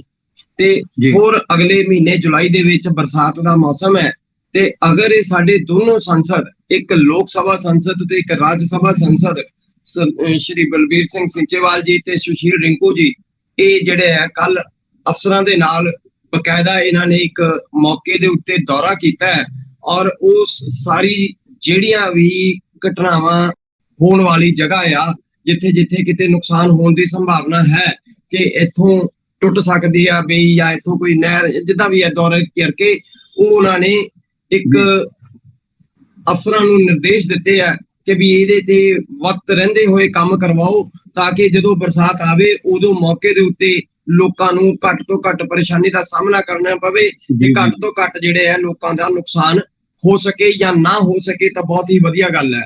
ਸੋ ਇਹ ਬਹੁਤ ਵੱਡੀ ਗੱਲ ਹੈ ਕਿ ਜਿਹੜੇ ਸਾਡੇ ਸੰਸਦ ਆਉਣ ਵਾਲੇ ਸਮੇਂ ਨੂੰ ਧਿਆਨ 'ਚ ਰੱਖ ਕੇ ਚੱਲਣਗੇ। ਇਹਦੇ ਨਾਲ ਦਾ ਇੱਕ ਮੁੱਦਾ ਮੈਂ ਹੋਰ ਦੱਸਣਾ ਚਾਹੂੰਗਾ। ਕੱਲ ਦੀ ਗੱਲ ਹੈ, ਸੁਸ਼ੀਲ ਕੁਮਾਰ ਰਿੰਕੂ ਜੀ ਉਹਨਾਂ ਨੇ ਬਾਖੂਬੀ ਜਿਹੜਾ ਆਪਣਾ ਕੰਮ ਨਿਭਾਉਣਾ ਸ਼ੁਰੂ ਕਰਤਾ। ਕੱਲ ਇੱਥੇ ਦਾ ਨਾਰਥ ਹਲਕੇ ਦੇ ਵਿੱਚੋਂ ਇੱਕ ਇਲਾਕਾ ਹੈ ਸਹੀਪੁਰ ਦਾ, ਉੱਥੇ ਦਾ ਇੱਕ ਵਕਫ ਜਿਹੜਾ ਆ ਉਹ ਲੋਕ ਉੱਥੇ ਜਾ ਕੇ ਉਹਨਾਂ ਨੂੰ ਮਿਲੇ। ਉਹਨਾਂ ਨੇ ਦੱਸਿਆ ਕਿ ਸਾਨੂੰ ਪਿਛਲੇ 5-6 ਮਹੀਨੇ ਪਿਛਲੇ ਸਾਲ ਦੇ ਯਾਨੀ ਕਿ ਜੂਨ ਜੁਲਾਈ ਦੇ ਲਗਭਗ 1 ਸਾਲ ਪਹਿਲਾਂ ਦਾ ਉੱਥੇ ਪੀਣ ਵਾਲੇ ਪਾਣੀ ਦੀ ਸਮੱਸਿਆ ਲਗਾਤਾਰ ਚੱਲਦੀ ਆ ਰਹੀ ਹੈ ਔਰ ਸੀਵਰੇਜ ਦੀ ਵੀ ਸਮੱਸਿਆ ਬੜੀ ਜ਼ਬਰਦਸਤ ਚੱਲਦੀ ਆ ਰਹੀ ਹੈ ਤੇ ਉਹਦਾ ਹੱਲ ਜਿਹੜਾ ਆ ਉਹ ਕਈ ਵਾਰ ਮੌਕੇ ਦੇ ਵਿਧਾਇਕ ਸ਼੍ਰੀ ਅਵਤਾਰ ਹੈਨਰੀ ਜੀ, ਜੂਨੀਅਰ ਹੈਨਰੀ ਜੀ, ਬਾਬਾ ਜੀ ਨੂੰ ਵੀ ਮਿਲ ਚੁੱਕੇ ਔਰ ਹੋਰ ਵੀ ਕਈ ਅਫਸਰਾਂ ਨੂੰ ਮਿਲ ਚੁੱਕੇ, ਪਰ ਉਹਦਾ ਜਿਹੜਾ ਸਮਾਧਾਨ ਨਹੀਂ ਹੋਇਆ ਤੇ ਰਿੰਕੂ ਜੀ ਨੇ ਉਹਨੂੰ ਕਮਿਸ਼ਨਰ ਆਫਿਸ ਦੇ ਵਿੱਚ ਮਾਰਕ ਕੀਤੀ ਇੱਕ ਐਪਲੀਕੇਸ਼ਨ ਕਿ ਵੀ ਇਹਦਾ ਪ੍ਰੋਜੈਕਟ ਬਣਾ ਕੇ ਜਲਦੀ ਤੋਂ ਜਲਦੀ ਜਿਹੜਾ ਸਾਹਮਣੇ ਲਿਆਓ ਤਾਂ ਕਿ ਇਸ ਨੂੰ ਜਲਦੀ ਤੋਂ ਜਲਦੀ ਪੂਰਾ ਕਰਵਾਇਆ ਜਾ ਸਕੇ। ਸੋ ਇਹ ਗੱਲਾਂ ਜਿਹੜੀਆਂ ਇੱਕ ਬਹੁਤ ਵਧੀਆ ਗੱਲ ਹੈ ਕਿ ਅਗਰ ਉਹ ਆਪਣੀ ਪਹਿਲ ਕਦਮੀ ਕਰਕੇ ਲੋਕਾਂ ਨੂੰ ਰਾਹਤ ਦੇਣਗੇ ਤਾਂ ਲੋਕਾਂ ਨੂੰ ਇਸ ਦੇ ਵਿੱਚ ਖੁਸ਼ੀ ਮਿਲੇਗੀ ਔਰ ਪੰਜਾਬ ਦੀ ਤਰੱਕੀ ਹੋਏਗੀ। ਹਾਂ ਬਿਲਕੁਲ ਜੀ, ਵੈਸੇ ਵੀ ਮਹਿਸੂਸ ਕੀਤਾ ਜਾ ਰਿਹਾ ਸੀ ਕਿ ਚਲੋ ਜਿਹੜੇ ਹੁਣ ਚਲੇ ਗਏ ਸੰਸਾਰ ਤੇ ਚਲੇ ਗਏ, ਪਰ ਕਹਿੰਦੇ ਜੀ ਉਹ ਵੀ ਸੰਸਦ ਮੈਂਬਰ ਸਾਹਿਬ ਜਿਹੜੇ ਆਮ ਲੋਕਾਂ ਦੇ ਵਿੱਚ ਜਿਸ ਤਰ੍ਹਾਂ ਦੇ ਕਾਰਵਾਈਆਂ ਕਰਦੇ ਉਹ ਘੱਟ ਹੀ ਨਜ਼ਰ ਆਉਂਦੇ ਸੀਗੇ ਤੇ ਹੁਣ ਚਲੋ ਜਿਹੜੇ ਨਵੇਂ ਸੰਸਦ ਮੈਂਬਰ ਚੁਣੇ ਨੇ ਉਹਨਾਂ ਦੀ ਖਬਰਾਂ ਆ ਰਹੀਆਂ ਨੇ, ਕਿਤੇ ਨਾ ਕਿਤੇ ਜਾਂਦੇ ਨੇ, ਕੋਈ ਨਾ ਕੋਈ ਰਾਹਤ ਜਿਹੜੇ ਦਿੰਦੇ ਨਜ਼ਰ ਆ ਰਹੇ ਨੇ। ਸੋ ਇੱਥੋਂ ਤੱਕ ਅੱਜ ਦੀ ਜਿਹੜੀ ਗੱਲਬਾਤ ਸੀ ਅਸੀਂ ਅੱਜ ਇੱਥੇ ਖਤਮ ਕਰਾਂਗੇ, ਕਿਉਂਕਿ ਅੱਜ ਜਿਹੜੇ ਮੁੱਦੇ ਡਿਸਕਸ ਹੋਏ ਨੇ, ਚਾਹੇ ਉਹ ਰੁਜ਼ਗਾਰ ਨਾਲ ਸੰਬੰਧਿਤ ਹੈ, ਵਿਦੇਸ਼ਾਂ 'ਚ ਹੁੰਦੀ ਪੰਜਾਬੀਆਂ ਦੀ ਲੁੱਟ ਨਾਲ ਸੰਬੰਧਿਤ ਹੈ, ਚਾਹੇ ਨਸ਼ਿਆਂ ਨਾਲ ਸੰਬੰਧਿਤ ਹੈ, ਚਾਹੇ ਪੈਟਰੋਲ ਦੀਆਂ ਵਧੀਆਂ ਹੋਈਆਂ ਕੀਮਤਾਂ ਨਾਲ ਸੰਬੰਧਿਤ ਹੈ, ਸਾਰੇ ਜਿਹੜੇ ਆ ਉਹ ਮਨ ਨੂੰ ਠੇਸ ਪਹੁੰਚਾਉਣ ਵਾਲੇ ਮਾਮਲੇ ਸੀ। ਪਰ ਕਿਤੇ ਨਾ ਕਿਤੇ ਇੱਕ ਵੱਡੀ ਰਾਹਤ ਜਿਹੜੀ ਹੈ ਉਹ ਸਾਡੇ ਦੋਵੇਂ ਸੰਸਦ ਮੈਂਬਰ ਜਿਹੜੇ ਆ ਲੋਕ ਮਨਾਂ ਨੂੰ ਦਿੰਦੇ ਜਾਪਦੇ ਨੇ।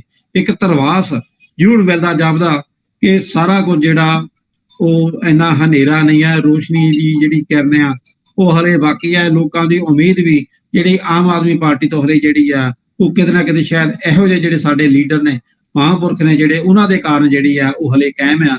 ਉਮੀਦ ਕਰਦੇ ਆ ਕਿ ਰਲਵੇਂ ਮਿਲਵੇਂ ਸਮੀਕਰਨਾਂ ਦੇ ਵਿੱਚੋਂ ਜਿਹੜੀ ਆਸ ਦੀ ਕਿਰਨ ਆ ਉਹ ਪੰਜਾਬੀਆਂ ਦੀ ਹਲੇ ਜਗਦੀ ਰਹੇਗੀ ਤੇ ਪੰਜਾਬ ਜਿਹੜਾ ਉਹਦਾ ਤਰੱਕੀ ਵੱਲ ਨੂੰ ਵੀ ਬੂਹਾ ਜਿਹੜਾ ਉਹ ਜ਼ਰੂਰ ਖੁੱਲੇਗਾ। ਇੱਥੇ ਅੱਜ ਦੀ ਗੱਲਬਾਤ ਖਤਮ ਕਰਦੇ ਹਾਂ। ਸਾਰਿਆਂ ਦਾ ਬਹੁਤ ਬਹੁਤ ਧੰਨਵਾਦ।